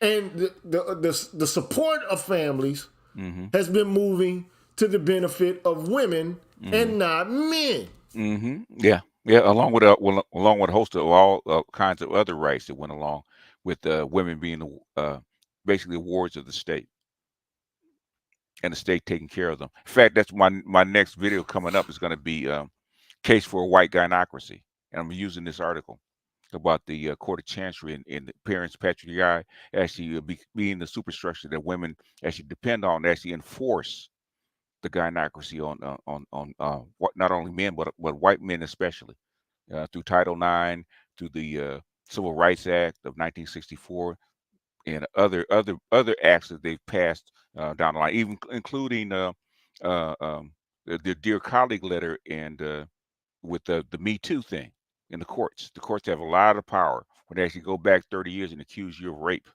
Okay, that is the gynocracy enforced by the courts. But here's the thing, right? There's some people who say, if you even say there's such a thing as a gynocracy, which really, when you say gynocracy, what you really mean is women taking advantage of a judicial and a legal system, right? That basically when arbitration occurs, they get the benefit of the doubt. Okay, that's what you really mean, right? Okay, because in essence, if the court is going to give you power, you have power. You have power, yeah. Because he or she who controls the children are the head of the family. Yes. So if the court says, look, I'm going to supersede on your behalf. Now there's certain things you got to do, but like I'm giving you the power or stewardship over these children. Yep. What can you do? Nothing. Now so men are like, not all men, because some men are cool with it, because they got to break out the cape. They can't help it. It's like, okay, well, she said it. It is the way she says it is. Otherwise, why would she say it is? Like some Eminem shit. Like, it is what she says it is, because she says it is. And look, this is not just black women. This is all women in the Western world. But it really happened. It's exacerbated by racism and black men's lack of power and resources in order to have an impact over what goes on judicially. Like white boys got access to judges, lawyers, social networks, and clubs where they can make their case. Right. But even those guys are like not getting the benefit of the doubt. They're not because the pendulum of these courts has swung on the side of the women. In other words, what was even left of the patriarchy is gone. There is no patriarchy. But this is why I say this is why I say. But okay, so The other argument could be, and I made this case earlier, right? Okay. As it pertains to judicial pay or sanction or congressional based patriarchy. That shit does not exist. No. Okay, so the only thing you can be talking about in terms of patriarchy is cultural custom. Right. That's it. Yeah. That's the only or indoctrination. Or you can say, if you want to use the language of a signifier, hegemonic discourse. Whatever I'm that just saying, means. like, I mean, the only thing that exists is a narrative that says, as a man, this is the way you're supposed to be, or what you're supposed to do. Okay? That's it. But, I mean, of course, customs and culture has an impact. Yeah. But it ain't having that big of an impact. If it was having that big of an impact, people would be adhering to the script. Yeah. But they're not adhering to the script. They're creating an entirely different script. So I'm like, man, I'm just tired of hearing the words patriarchy, misogyny, patriarchy, misogyny, patriarchy, misogyny. And at some point, when you use those terms without substantively, expressing how they're actually impacting real people in the real world, right, you're just using word salad to me. It is word salad. It's almost like a religious term, like Allah, like the Allah Akbar, right? Basically, right. That's what they're doing. It's a religion. It's like saying, it's like throwing it out there in order to reinforce it. You know, like word. Yeah. Straight up. Like on the real. Go ahead, Ben. I got a question for you gentlemen. First of all, good evening to you. Appreciate the invite and shout out to you, Gorilla. I'm also subscribed to the live music channel, and shout out to you, BGS, for helping us, young men. And my question is to this topic. If I were to start getting my assets, right, and I were to open a trust, and then set executives to that trust, meaning nothing is in my name, meaning going into a proposal for a marriage, I literally own nothing. Okay. I then don't have to make a prenup because I don't have anything. So I'm going into the marriage, and if it ends the worst way, the trust and the executives still hold my assets, and the government doesn't have any power over it. Yes, it does. Yes, it does. Okay, yes, it does. Okay, explain, please. In other words, a trust is a legal document, right? That you have to file with the courts, right? Am I correct? At any time, a case law could actually change that, according to the courts, because courts have absolute power over all legal documents. So as long as the court will uphold that trust or that prenup or whatever the thing you put in front of them, okay, then you're fine. What happens when the court decides not to do that anymore? So I think in essence what BGS is saying is, okay, it looks like you're trying to create a loophole in marriage and assets by saying, okay, let me protect my assets with a trust that the person I'm marrying doesn't have access to the trust. Right. I have access to the trust, but the person I'm marrying doesn't have access to it. Right. All the court's going to do is be like, okay, you tried to run a game. Yes. You tried to play a shell game. Yeah. You're the primary beneficiary of the trust. So you tried to evade doing what you knew would be your fiduciary duty to your spouse. I mean, I'm not saying that that's what they would say. They wouldn't say. Yeah, normally they wouldn't say. But we have a brother that's at Anime that has all these protections about prenups, postnups, trust, all this kind of stuff. And basically, he's having a hell of a time trying to retain his children, right? And the courts are just throwing it out because they can. Because the judge says, I don't accept the paperwork, and the judge can do that. Wow. So literally, like, she didn't come up with me, she didn't build up with me, and I just systematically through the years, while coming up as a young man, put my stuff in a trust which isn't assigned to me, And even if I get married with nothing with Yeah. this woman, Yeah. the courts can then say I tried to loophole and then hold my assets. Yeah.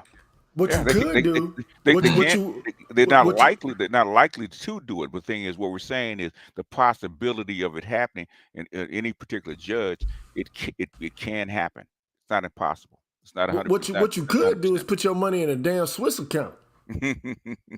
You know what I'm saying? Like, I mean, if it's that serious, put your I mean, money in the because like we're trying to counter the gynocracy just by being fair, right? And it's nothing fair in this. So the thing is to protect yourself. And if they're going to go into my trust, Yeah. which is not even established by them, it's established by an outside quarters outside of me, they still can seize that. I find that to be there's no winning, man. I mean, What I'm saying is the odds of them doing that are very slim because then they would have to almost rewrite contract law, and they're not willing to do that like 99.99% of the time. But that's not what we're talking about. We're trying to prove by these documents that what they're claiming is the patriarchy no longer exists. Okay, that's what we're trying to prove. in essence, okay, so one could argue, like, I want you to watch this, okay? Mm-hmm. Let me move myself. Hold on, let me get this right, man. Hold on, let me get this right. Right. Y'all keep talking while I'm doing this. Okay. Yeah. The thing is, what we're trying to say, we're not trying to, make case law or say that prenups or trust, or putting your money in a trust will, protect it or not protect it, right? That's not what we're trying to say. What we're trying to say is that the feminists claim that there's a patriarchy that still exists in this country. It still exists in the West is not true. We're trying to prove that, try to show that going back to 1660, the patriarchy has been eroded all the way down to what we call nothing right now. So basically, in my understood. case, what I'm Oh getting shit, ready to I didn't do. mean to do that. Okay. What I'm getting ready to do is basically have a video showing that what we have is a state-run or state-sponsored gynocracy. In other words, just like the Black community has a enforced gynocracy from a higher source, right? I'm going to prove that the white people in America, the white people in the West have the same thing. But the thing is, it's run through the courts because the courts decide. Understood. The court decides what your rights are assigned. Okay, in this society, okay, what right do you think you have is assigned by the courts, by the legislature. What rights do you have in this society? Right, you're assigned rights. They're not. They want to say that you have God-given rights, right? But things in the society, not so much, right? Most of the rights that we have in this society are actually assigned, right, by law, because this is a nation of laws, right? Whether it's common law or written law or through a constitution, the rights that you have in this country are assigned. Okay, even down to parental rights. Okay, the court, basically the parents' patriarch, the court system, right, or acts as wards of the state. So if, say, a woman doesn't even know who the father is, right, but she's high all the time, and the baby's born drug addicted, the court, in the interest of the child, can come get that child and assign it to a foster family. Wow. Because the court has ultimate authority over children. The children are literally wards of the state. And secondarily, women in this society are semi-wards of the state. That's how come they get the first dibs on jobs. They get protected from homelessness. They get, they're the first to get welfare or shelter or stuff like that because they're semi-wards of the state. So I want you to see this. Look, I want you to see this. Mm-hmm. I've shown this before, right? Okay. So women keep referring to the patriarchy, right? Right. Uh-huh.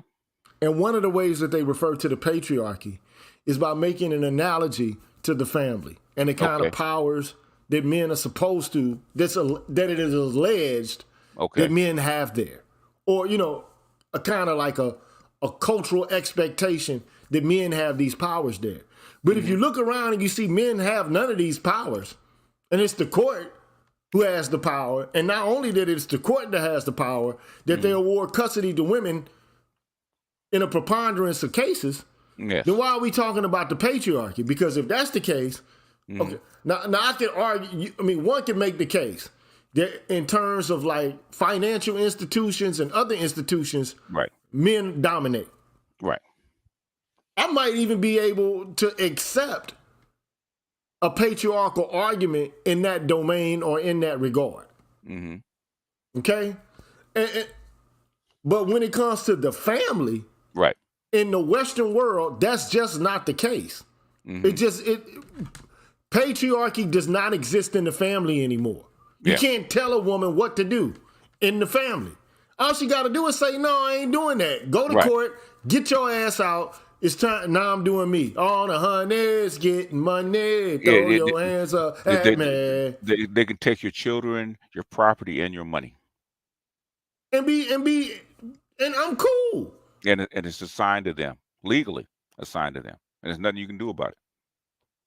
Because family courts have the final say. The judges have discretion.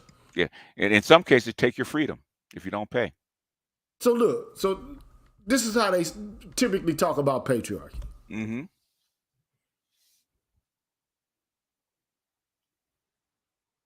Patriarchy is a word that scholars, and in particular feminist scholars, use to describe the ways that the world is organized by ideas about gender, and in particular ideas about men and women.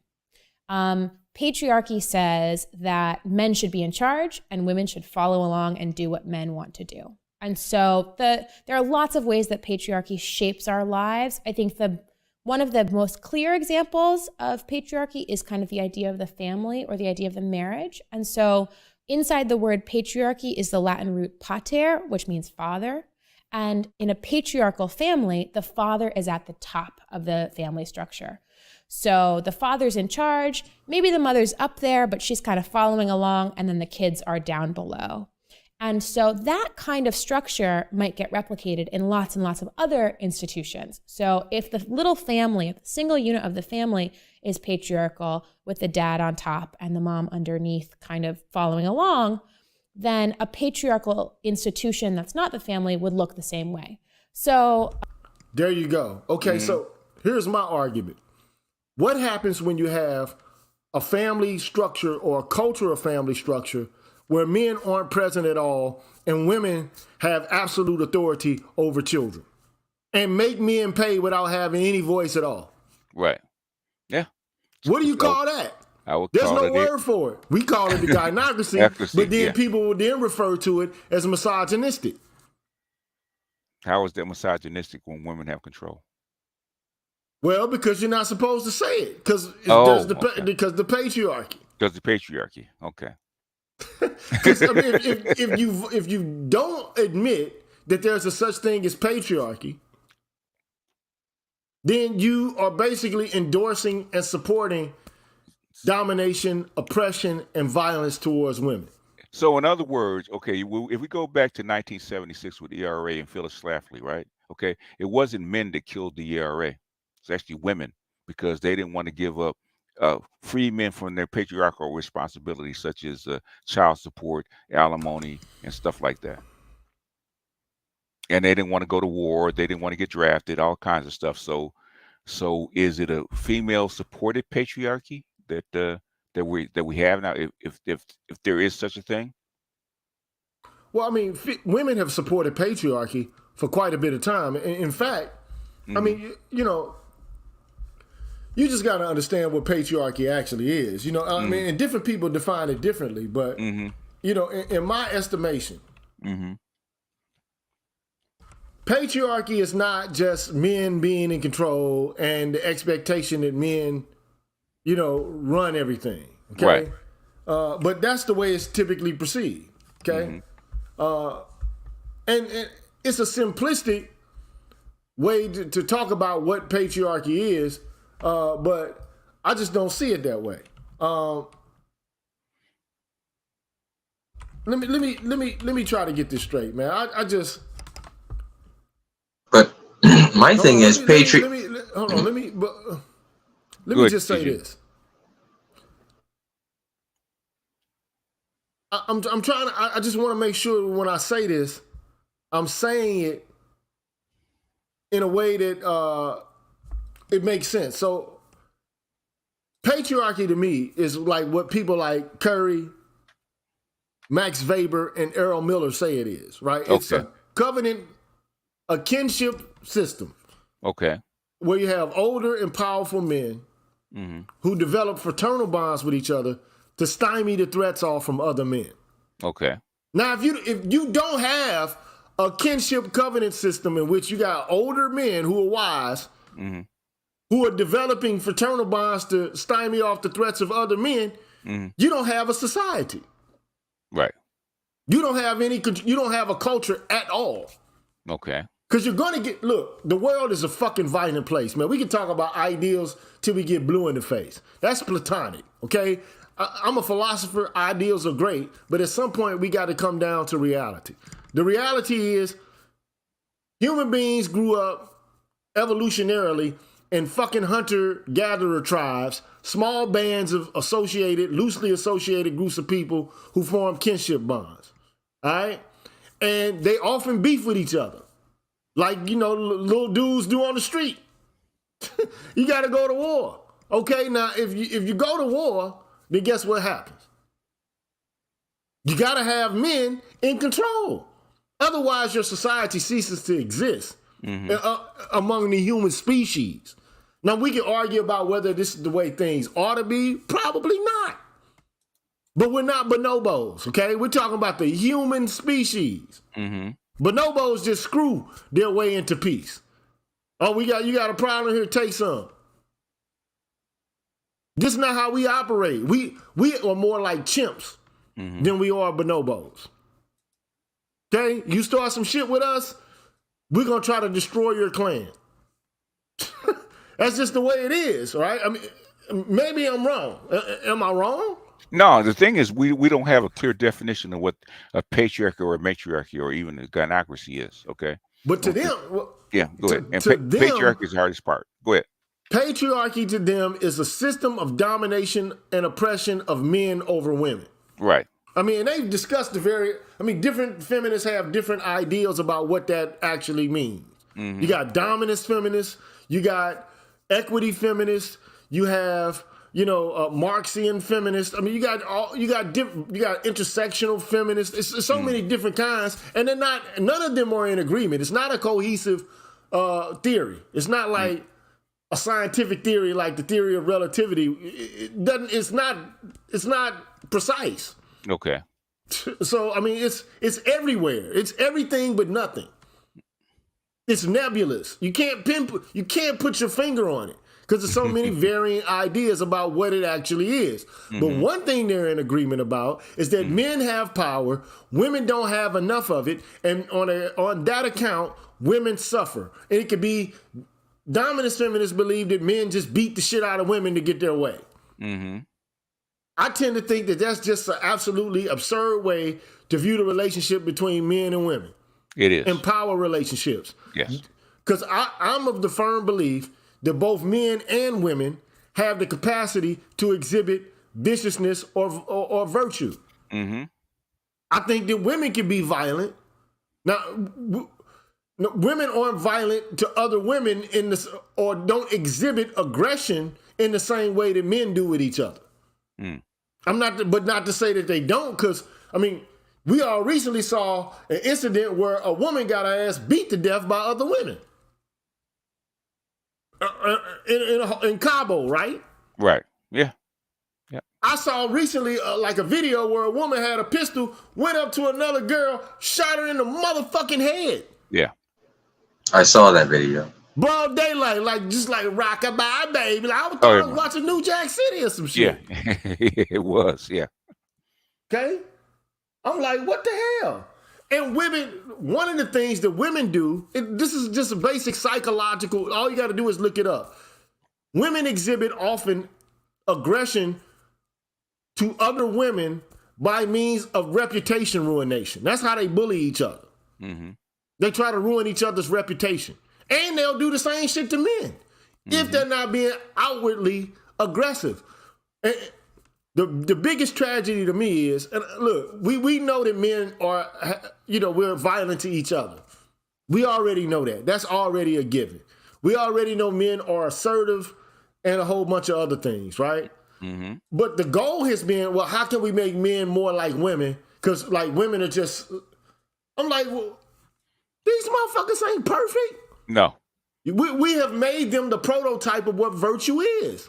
Mm-hmm. And I'm saying, look, I get it, but that shit ain't gonna work. Because basically what you've done is you've taken women in this society anyway. I can't talk about what, the whole ideal is, but all you've done is you play musical chairs. Yeah. Giving women positions that men have and expecting them to behave differently. You just giving them the same power that men had. That's not fucking doing anything different. It would be like saying,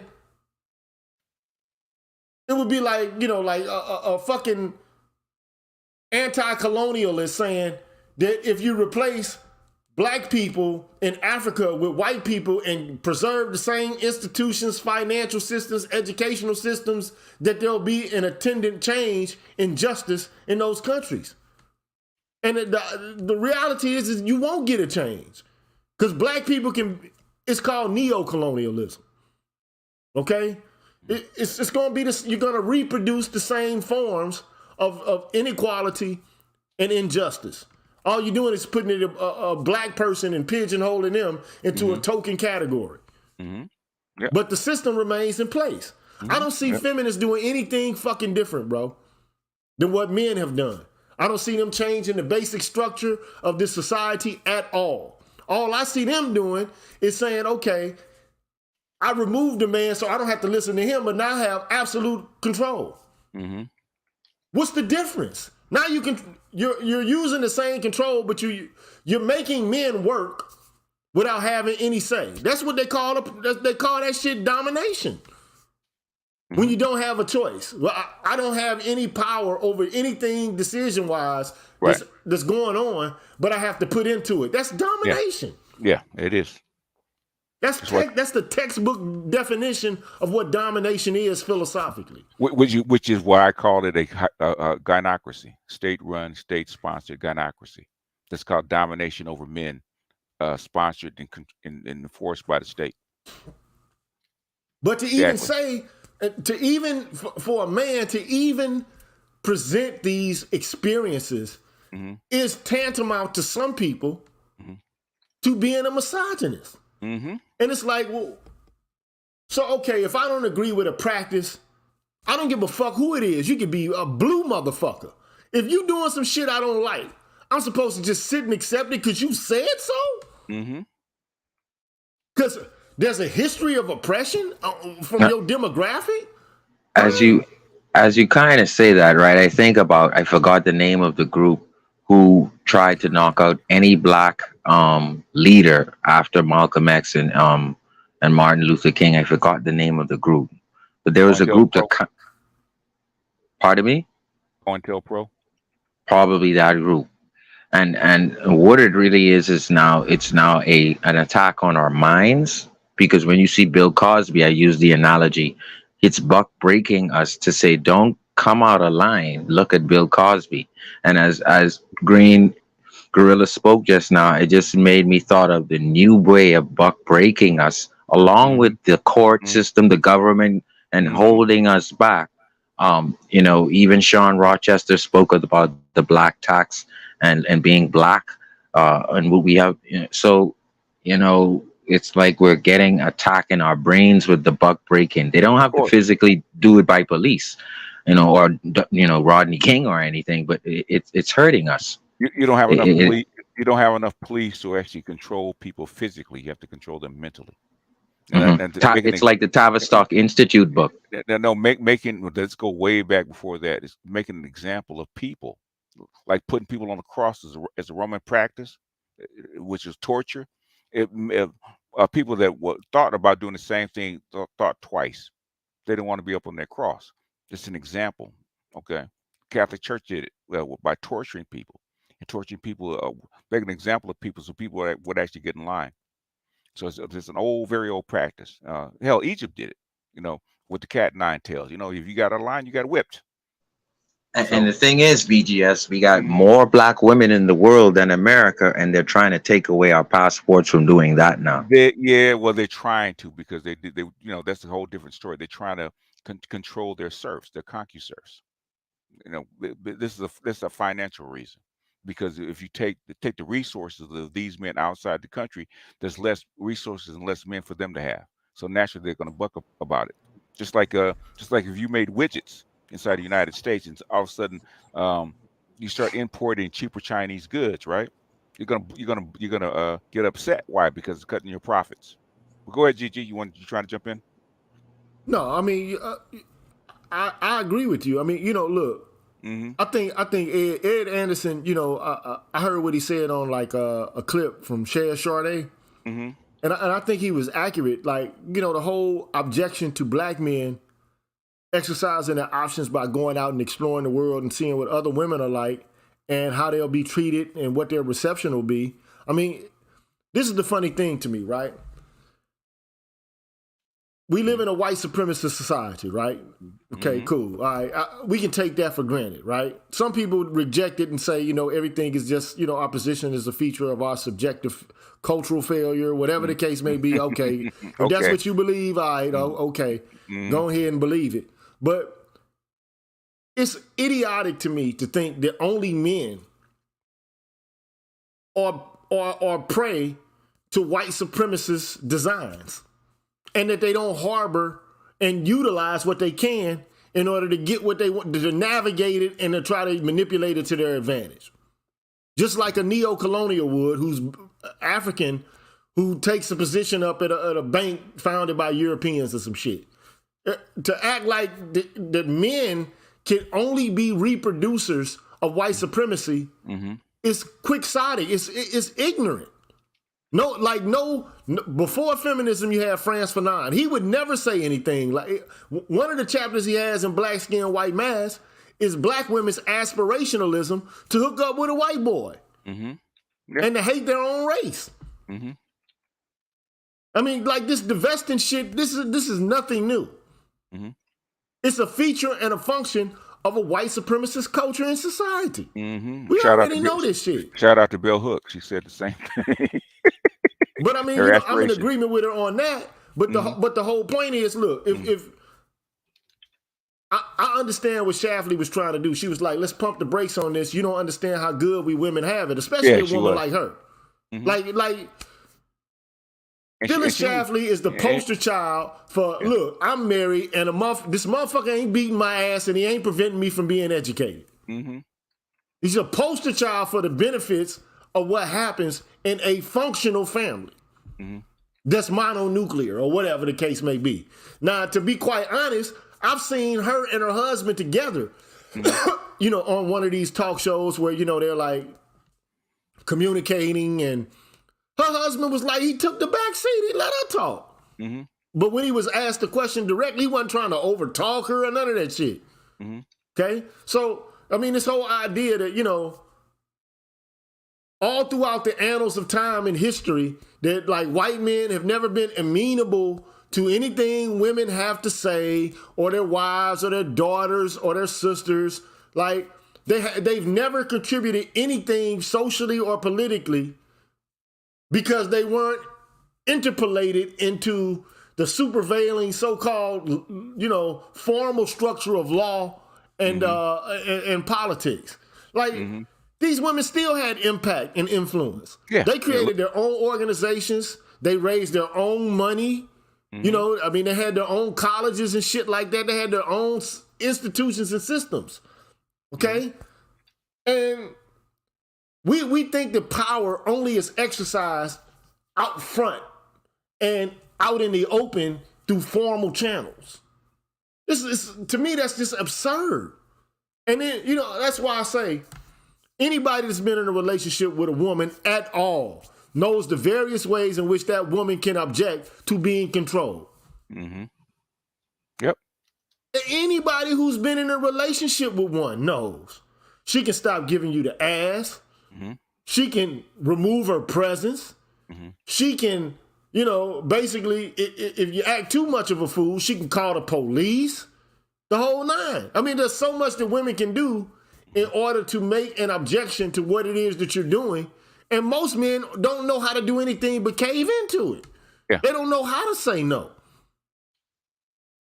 And I understand, look, when you got two people and a decision has to be made, and there's disagreement amongst the two people, how do you arbitrate the dispute? Yeah, somebody's got to have the final say.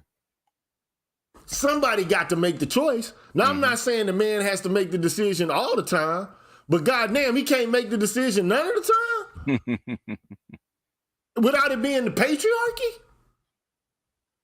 To me, that just doesn't seem fair at all. It just seems like some bullshit to me. Yeah, and what kind of man do even the most hardened feminists ask for? A guy that makes more money than them, can take care of things and make decisions. And then they end up making the biggest decisions anyway. But I mean, it was only one poll, only one Pew poll from 2008. So I don't really, I can't say that poll speaks to what happens in everybody's home in America. But that poll did demonstrate from the respondents that, the sample population that they interviewed, that like when it comes to the 4 big choices, where to go on the weekends, what to watch on television, what big ticket items to buy, and who controls the finances, women are making the decisions, even in cases where they make less money than their husbands. 80% They're still making the major decisions. 80% of the purchase decisions are made by who? The women. So at the end of the day, to me, man, I wish I could, man, I'm just saying, if I was in a situation where I can sit on my ass and be cool, look, I know what it's like to take care of a fucking baby on my own. You know what I'm saying? I'm talking about an infant. I know how to make some fucking formula, to fucking set the motherfucker in a bassinet or a rocker.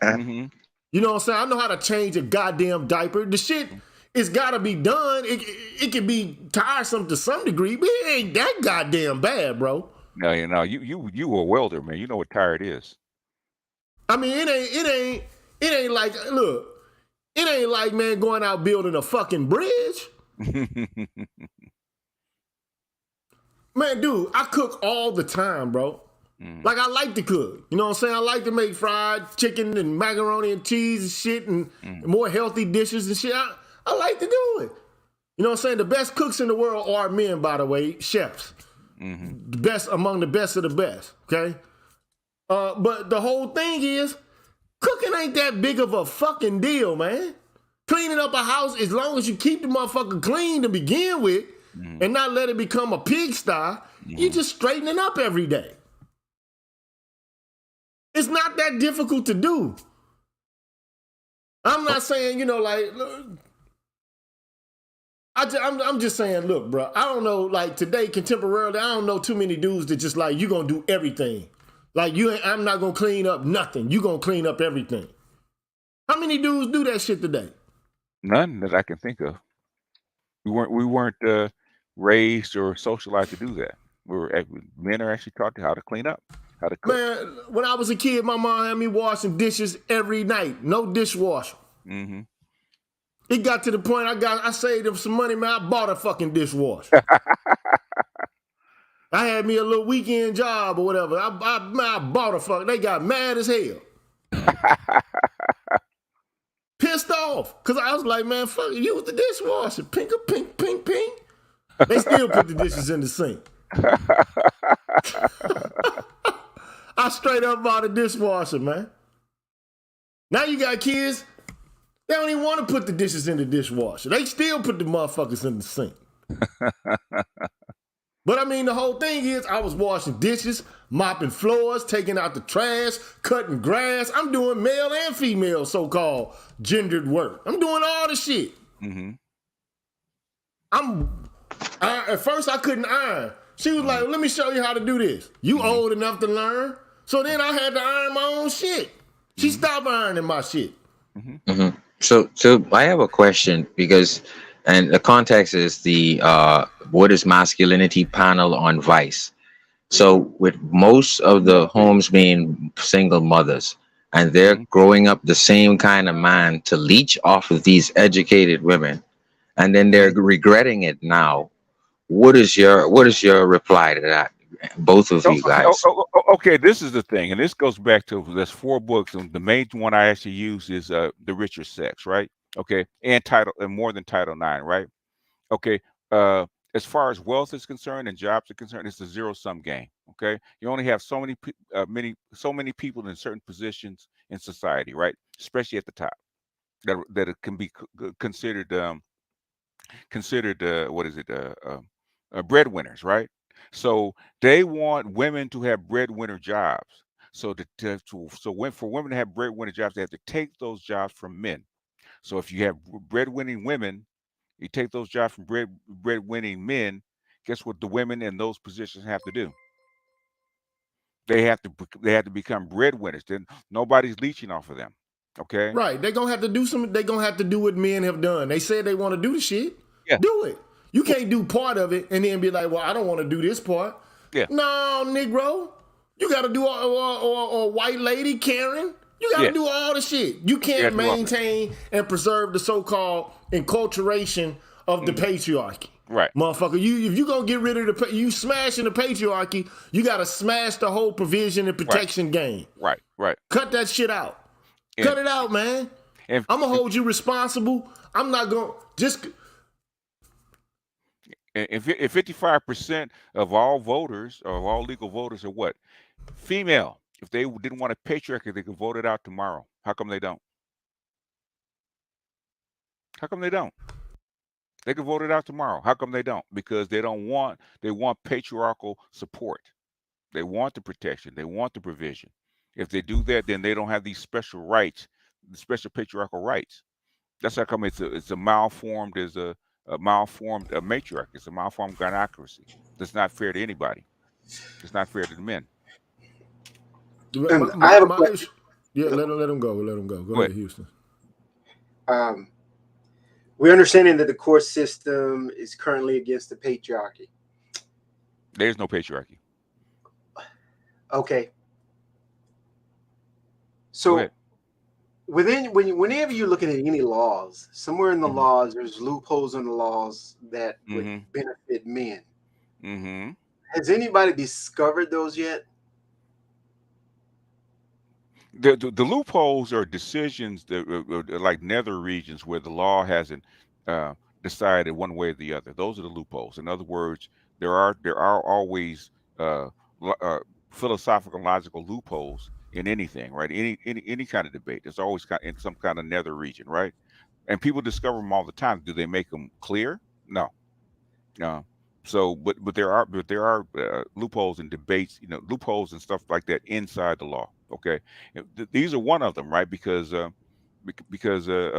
pretend that there's no such thing as a tenures doctrine, that everything's fair, right? If you present this, that if according to patriarchal responsibility, if you're going to go back to the common law, which really hasn't been stripped, okay, it's been. Now the court has superseded it, but the thing is, it hasn't been stripped, right? Those children you could say, according to patriarchal law that's never been outlawed, those children belong to me. You couldn't make that case. The 10 years doctrine is only a suggestion, and if you outlawed it, or either one or two things: either that woman has all the rights and all the custody, she has to pay all the expenses, just like a man would have to do.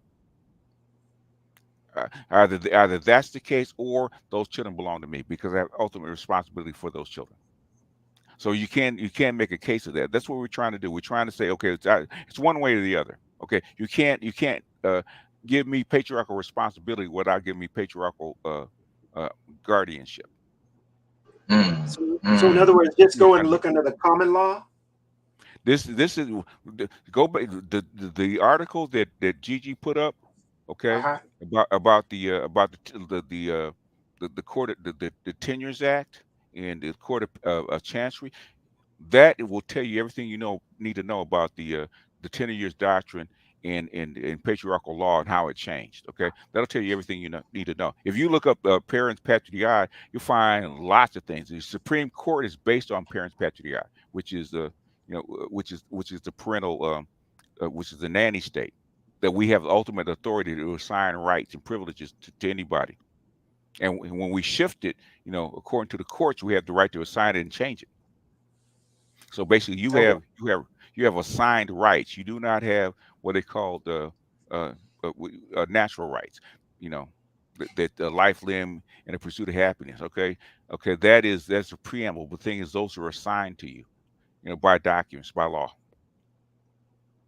Okay, thank you, appreciate it. Yeah, appreciate you, bro. Yeah, one of the things. Look, shout out to No Guarantees. Please show some support if you can, man. Make the Cash App ring and sing, man, or something, man. We here got 190 viewers.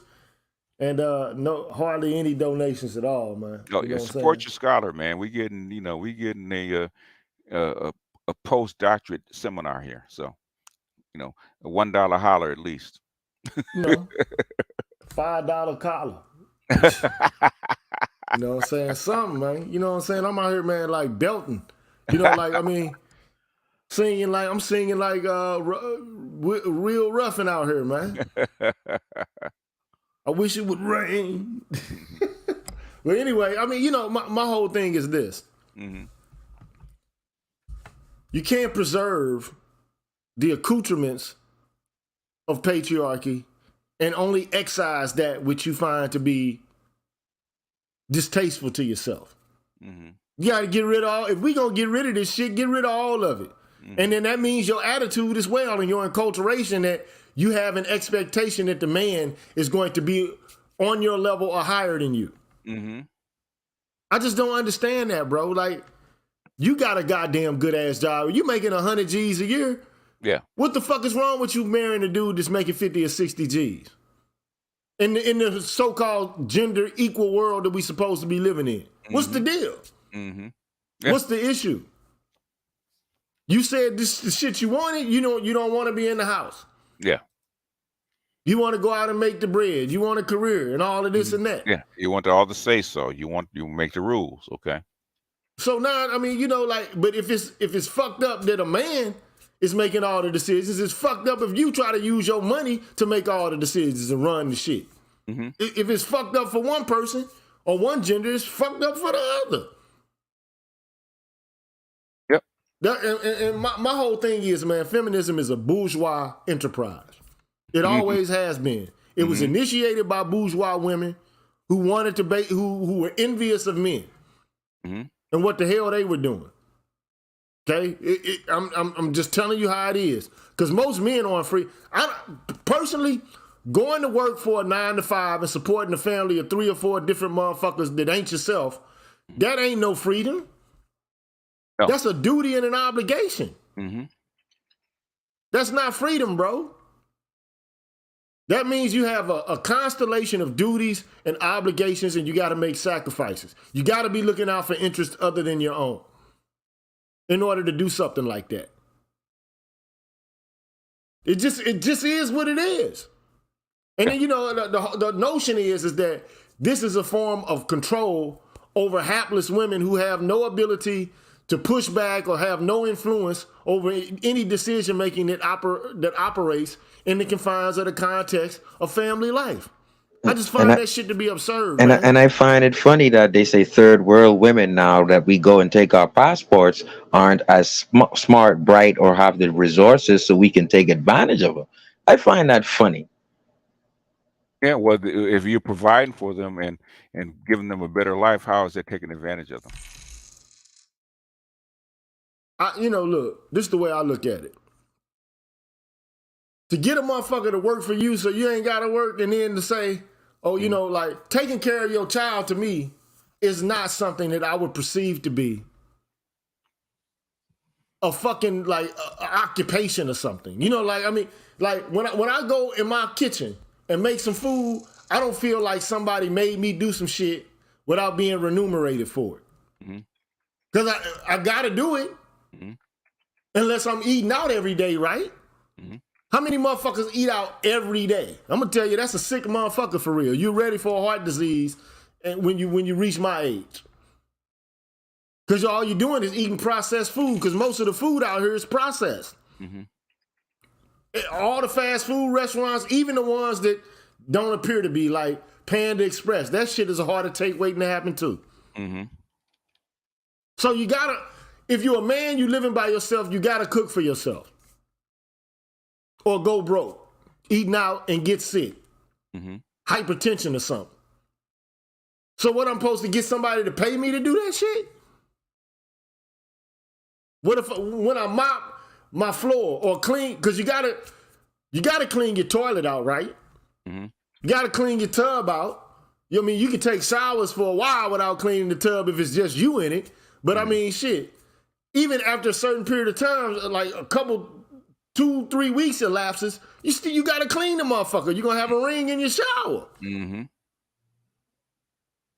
So everybody has to do housework. If you got a lawn, you got to mow the motherfucker if you don't live in a community where the lawn service is provided. If you ain't got somebody doing your laundry and you paying them for it, you got to fucking wash your clothes, don't you? Yeah. Even if women are by themselves, they got to do this shit. Right? Yeah. So if you got a husband, what's the big deal of doing it? Especially if he chipping in and helping you do it. But I mean, the assumption is that men aren't doing anything. They expect their wives to cook 5 days, 7 days out of the week, 3-course meals. Mm-hmm. I've never seen that shit. Like, that's some shit I have never seen in my life. Just personally. I mean, I can't speak for what other guys got going on in their family life. I just don't know. I know guys that barbecue 2 or 3 times a week. Yeah. You know what I'm saying? I know guys that wash the cars, mow the lawns, you know what I'm saying? Wash clothes, the whole 9. I mean, because the shit got to be done, don't it? Yeah. And if she a lazy slob, if she, I don't like living with slobs, bro. And even if I got her, at the time I find out the girl is a slob, Mm-hmm. I can't go to sleep with clothes all over the fucking floor and shit like that. I can't do it. It don't take shit to take your clothes and put them in laundry baskets. Here's some white shit. Here's some towels. Here's where you put the colored clothes and shit like that. This is your pile. This is your laundry, group of laundry baskets. Here's mine. I'm not saying that, I'm opposed to having a woman, do some housework or whatever, but I'm like, I ain't got to depend on a motherfucking chick to make sure that all my fucking needs is met. For what? And then, I mean, I'm just saying, like, I'm just saying, bro. Like, I get some dudes as alphas or whatever the case may be, and, they on something, the woman got to do everything I say. I'm saying, you ain't never been in a relationship for real. I mean, have you ever been in one where it was like that? Nah, I wish. Where it's like, okay, whatever you like, the Coming to America, where the girl just jumping up, hopping over one foot, I'll do whatever you like. Look, yeah. When have you ever heard some shit like that, man, from a woman? I've only dealt with black women, so I've never heard it. I even met, look, many friends that's white boys. Mm-hmm. I go over their house, them motherfuckers cooking. Yeah.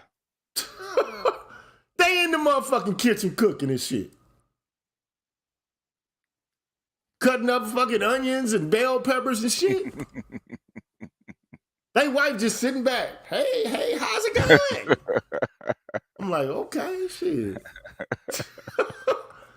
Well, we have a patriarchy though, huh? Man, white boys. Mm-hmm. I mean, white boys got the bottle and shit ready, got kids too and shit. White boy got the motherfucking baby, putting the motherfucker to sleep. Mm-hmm. She chilling. But I guess all that's just a spectacle because I'm there.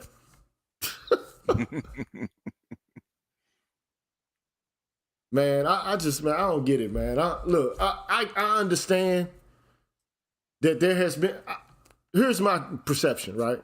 Okay. I think currently feminism is an outdated public.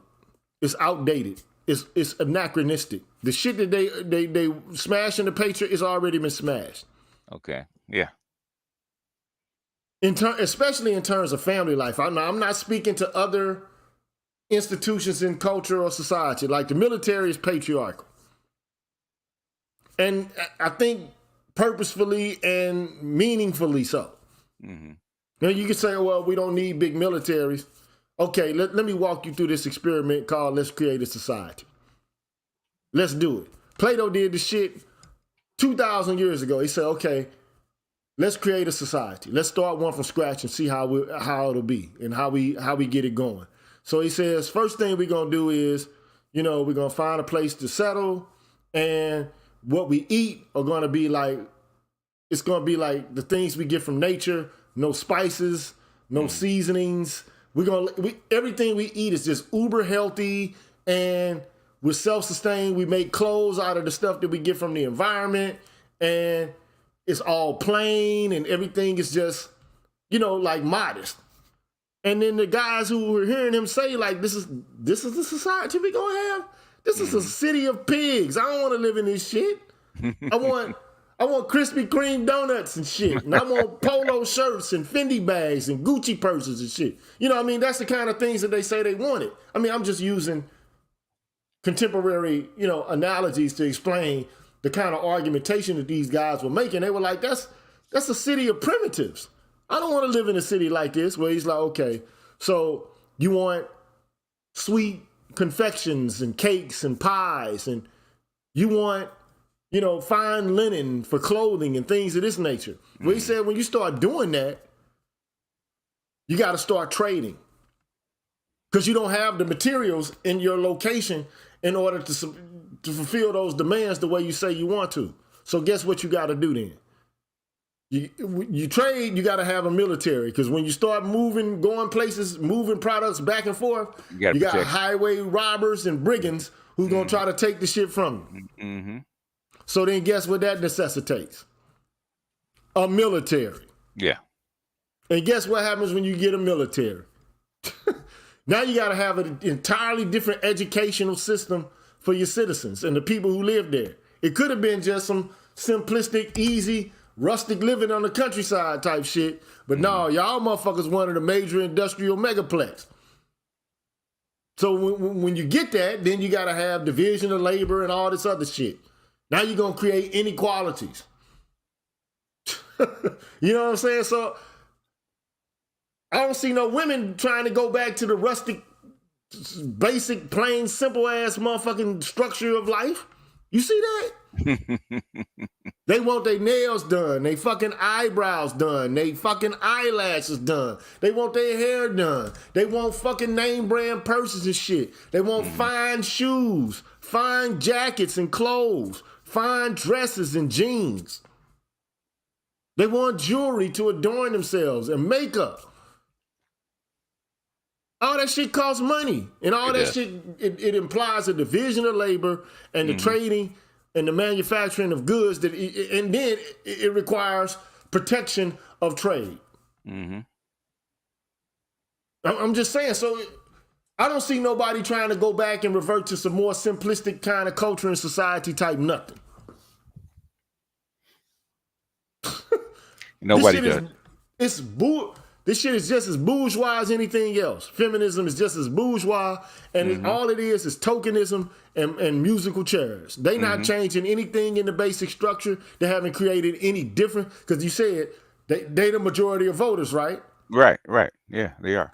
And they can put women into positions and offices more so than even men can, right? Yes, they can. Okay, so one can say, okay, well, they not actually voting for men because they suffer from inferiority complexes and alienation, and so therefore they vote for men because, well, the patriarchy. They're raised under the patriarchy, so that's the way they think. Right. So even though they're anti-patriarchy, they're still patriarchal in their thinking. But one thing people got to be aware of is that the natural evolution of patriarchy, men aren't just responsible for. Women are just as responsible for it as are men. Mm-hmm. I mean, even in its inception. Right. And it's not like there's no trade-off whatsoever. I mean, I'm not, at this point, I don't want to continue the conversation too long, because I don't want to keep too much of your time. I know you got shit to do, BGS. Yeah. I do love that you came here and showed me some support, man. I do, I rock with you super hard. You know what I'm saying? So, oh yeah. You know, like, and one of the things people got to understand about men in this space, we say some fucked up shit sometimes, but I mean, you know, it is because we feel fucked up. Mm-hmm. You know what I'm saying? Like some of the shit that happens to us needs to be vented because we're frustrated. You know what I'm saying? You understand what I mean? And I'm not frustrated due to my lack of access to women or being able to tell women what to do. I'm pissed off because I exist in a system where we got a modern day court of chancery where we got to pay and we get no say. And get no say, yeah. No pay without no say. Mm-hmm. That's how I feel about it. Like, why should I have to pay if I have no say? Right. That's taxation without representation. That's exactly what it is. Why should I have to, you know, serve a sacrificial role and put myself on the chopping block while you sit back and chill? And then all you got to do is say how bad you got it. That's why I showed that. That's why I made that video where I had Phyllis Schlafly on there saying, well, you know, one woman was like, well, why can't we have like the civil right? Why can't women, you know, take the civil rights? Why can't it be framed in that way? And she was like, because women ain't in general been treated like black folks. Yeah. White women have never been treated like blacks. I mean, shit, and they all know it. They're not stupid. They're not dumb. Anybody knows, man, that a white woman in the United States was not treated like a black person, male or female. Mm-hmm. They wasn't missing no meals. Nope. They weren't oppressed, okay, as they put it. They were functioning, flourishing, and thriving as far as I can see. Mm-hmm. Now, they might have been dominated in certain ways, but, I mean, shit. Men dominated in certain ways, too. I mean, you know, but I don't even want to get into all that. You know, I just think that right now this gender divide is taking attention away from real issues related to economics and how to ensure that we have more equality in terms of economics in this country. Now, I ain't asking for equality. You know what I'm saying? I'm just saying it's too much inequality. It's too much. Yeah. And then you got too much suffering from people who don't have basic subsistence levels met. And then you got black men who suffer the brunt of it because, I mean, shit, the educational system's fucked up. Family situations fucked up. It's like, man, it's we fucked up all across the board. Yeah. Go ahead and read your super chats. Thank you, man, for reminding me, man. Ignat's Mouse says 6 inches of acrylic nails is not a good indication of housekeeping. That is the norm now. You know, the funny thing about that is my mom used to have a cuticle board and nail polish and shit, and they used to do their own nails. Yeah, they did. Yeah. I mean, and it looked better to me. I'm just saying, like, you know, all that old fake nail shit, it looked fake. You know what I'm saying? Like the leaf, like I remember the leaf press on, all these motherfuckers got press on nails now. That's what it looked like to me. Yeah, it's just, instead of press on, it's better glue. That's all it is. Man. Shout out to Indigo Flow. I put him. He said, Ray knows. He said, keep the conversation going, GG. Man, I can't keep it going forever, man, indefinitely. You know, we'll get on that continental drift, that Tokyo drift. You know what I'm saying? William A. Smith. Hey, feats, bro. Keep up the good work. Friendship, baby. GG. Also, much respect, BGS. In his house. Appreciate you. Dusty Nuts. Oh, shit. He said, sup, brother, and salute to the panel. Shout out to Dusty Nuts, man. Appreciate that. BM Rock, man. Shout out to him, man, for the $10 holler, man. Appreciate that, bro. Straight up. Houston, we don't have a problem. I appreciate all the great topics on your channel. Thank you so much, Houston, man. I appreciate your support, man. Appreciate that. And to Mike Johnston, he says, thank you, GG and BGS, for your scholarship. Hey, man, you know, sometimes we get opinionated and we say things that some of y'all might disagree with. But when I read a paper and I respond to it, I try to at least present the facts as the author is explaining them, especially if I'm in agreement to some degree with it. All I tried to do is to demonstrate, like BGS is going to do sometime soon, that in terms of the family, the empire of the father is done. It's done. done. Yeah. It's over. Now it's over because the courts have made it over. Mm-hmm. They are the ones who run family life. They govern what goes on in family life, not men. Now, the only means by which you can argue the converse is to say that there are cultural expectations for men to take the lead. Mm-hmm. But I mean, are women actually like good with this shit? I think not. Because I mean, what's the whole concept of submission? That's foreign to women today. It is. Like submit, like, huh? Obey your husband, huh? Obey, huh? Can you imagine? As a younger guy, I never told a woman, you obey me. Mm-hmm. Like, I wouldn't even taught to use that language. You know what I'm saying? Like, you got obey me. I'm not to say that I would, if I was enculturated to use it, I probably would. But I was never enculturated for that shit. How many black men are enculturated to say, obey me? Right. Not anymore.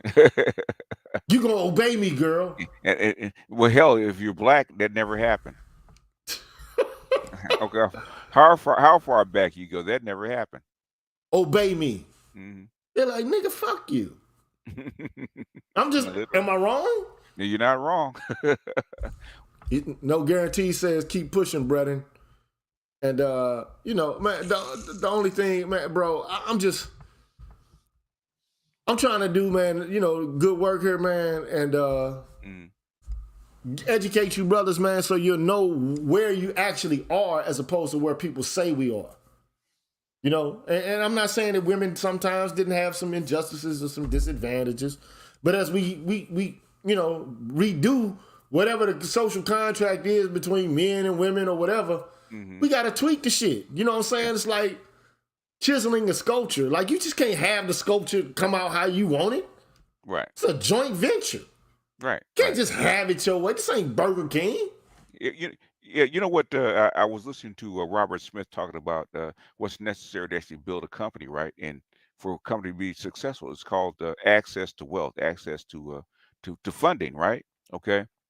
Women since the 70s have access to wealth and access to funding. What have they really built with it?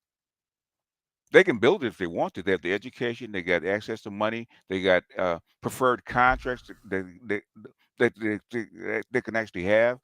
What have they done with it? With all the wealth, with all the rights that they have they gone out and built a Microsoft or an Apple computer or Amazon or anything like that? Have they done that? Man, that liquor, that black girl magic shit. Yeah. What they're actually doing? What they're doing is begging men that have built companies to actually include them in their wealth. Give us something. We haven't earned it. We haven't gone out and built anything. Just give it to us. You built it. Now give us a share of it. Because the court says so. I think, you know, like, I'm just hearkening to some shit that Camille Paglia said. And she was like, look, when you talk about the infrastructure of the world, right, it's typically men building it. And not to say that women don't have the capacity to build it. It's just that they're not, like, preoccupied with building shit like that. Mm-hmm. They prefer relationships and, you know, they prefer to work in fucking office buildings where the climate is controlled and shit like that. They don't want to work out in the elements. I mean, not to say that perhaps maybe if they had to, they were kind of forced to, they probably would. But I mean, like, shit. Like, given the option, what would you do? Rather work an office job and shit in the air conditioning or be out motherfucking laying rebar down? I know some, but I know some down ass motherfucking women, man, in the ironworking trade. Mm-hmm. Far and few in between, though. Yeah, I mean, you know, like they below 6%. But the ones that was in that shit, that was for real about it, them motherfuckers would get up there on one of them swinging stages with your ass. You know what I'm saying? and get to work. You know what I'm saying? Like, get to it. And I remember being an apprentice having to work with women, you know, a couple of them, and, you know, some white chicks or whatever. They're like, shit, let's get it. You cool? You safe? You straight? And then I started doing dangerous shit, and they was like, "Oh man, you tripping?" I'm shit. We up here. We got fall protection. Shit, I'm about to climb up on this motherfucker real fast. Get it done, huh? Man, you know what I'm saying? Like sometimes, iron don't bend, so sometimes you gotta use all kind of levers and fucking sleevers and shit to get it into place. You know what I'm saying? So, and if you're on a swinging stage or if you're on a lift or something, sometimes you gotta get some leverage and jump on that motherfucker and put your foot in it. And, you know what I'm saying? So, and sometimes it ain't super safe, but I mean, if I got fall protection, I feel like fuck it. You know what I'm saying? If I calculate the risk, huh? Yeah, man. But I hope I never have to do no shit like that again, boy. I mean, at first I was scared as hell though, BGS. I ain't gonna lie, man. Like getting on the stage, you up like shit, 200 feet in the air, like you on down the 16th to the 20th floor and shit, and wind blowing, motherfucking stage blowing 10, 15 feet away from the wall. You like, oh no, man, what the fuck? Time to come down. Going down. Cause you ain't supposed, if the wind too high, you ain't supposed to be on the stage, no way. But man, some of that shit, boy, had me dreaded, like hating going to work. That was a long time ago, though, man. Not a good day. Well, yeah, that's why you got your doctorate. Okay. Yes, sir. You need to do something different. Yes, sir. He says, Clarence Everett says salutations to Green Gorilla and BGS Ibmore. Thank you, brothers. And the only reason, man, these dudes donating tonight is because you here, BGS. Thank you so much for your presence, man. Oh, okay. Yeah, I'm glad to help. Man, you help a lot, bro. That's all I can say. But, I mean, let's wrap this up, man. We almost at the 3-hour mark, man. I appreciate your presence, man. Any final words you want to say, man? No, as soon as I saw the titles, I know what he's getting ready to do because I'm getting ready to do the same thing. So sorry I beat you to it, man. No, it's okay, man. Basically, it's a setup for what I'm getting ready to put up. So, yes, sir. Yeah. Well, all right, my brother, man. I'm about to close it on out, man. All right, Doc. Go ahead and close it out. Peace out. Peace out. Peace out, man. So yeah, man. Thank you for joining in today. I appreciate you. I'll be back tomorrow. I got a couple of things in the fire that I want to discuss, so you'll know what it is tomorrow when I get on. But ultimately, man, I appreciate, again, your presence and joining me. The only thing I wanted to do is to demonstrate that the empire of the father fell a long time ago, man. It's a wrap for that. And your expectations of being in control of a relationship and, being the head and you got a partner that's like your helpmate and all that. That's dead, man. And it's not dead because the culture necessarily says it's dead. It's dead because the court system says it's dead. It's a wrap. Started in 1660.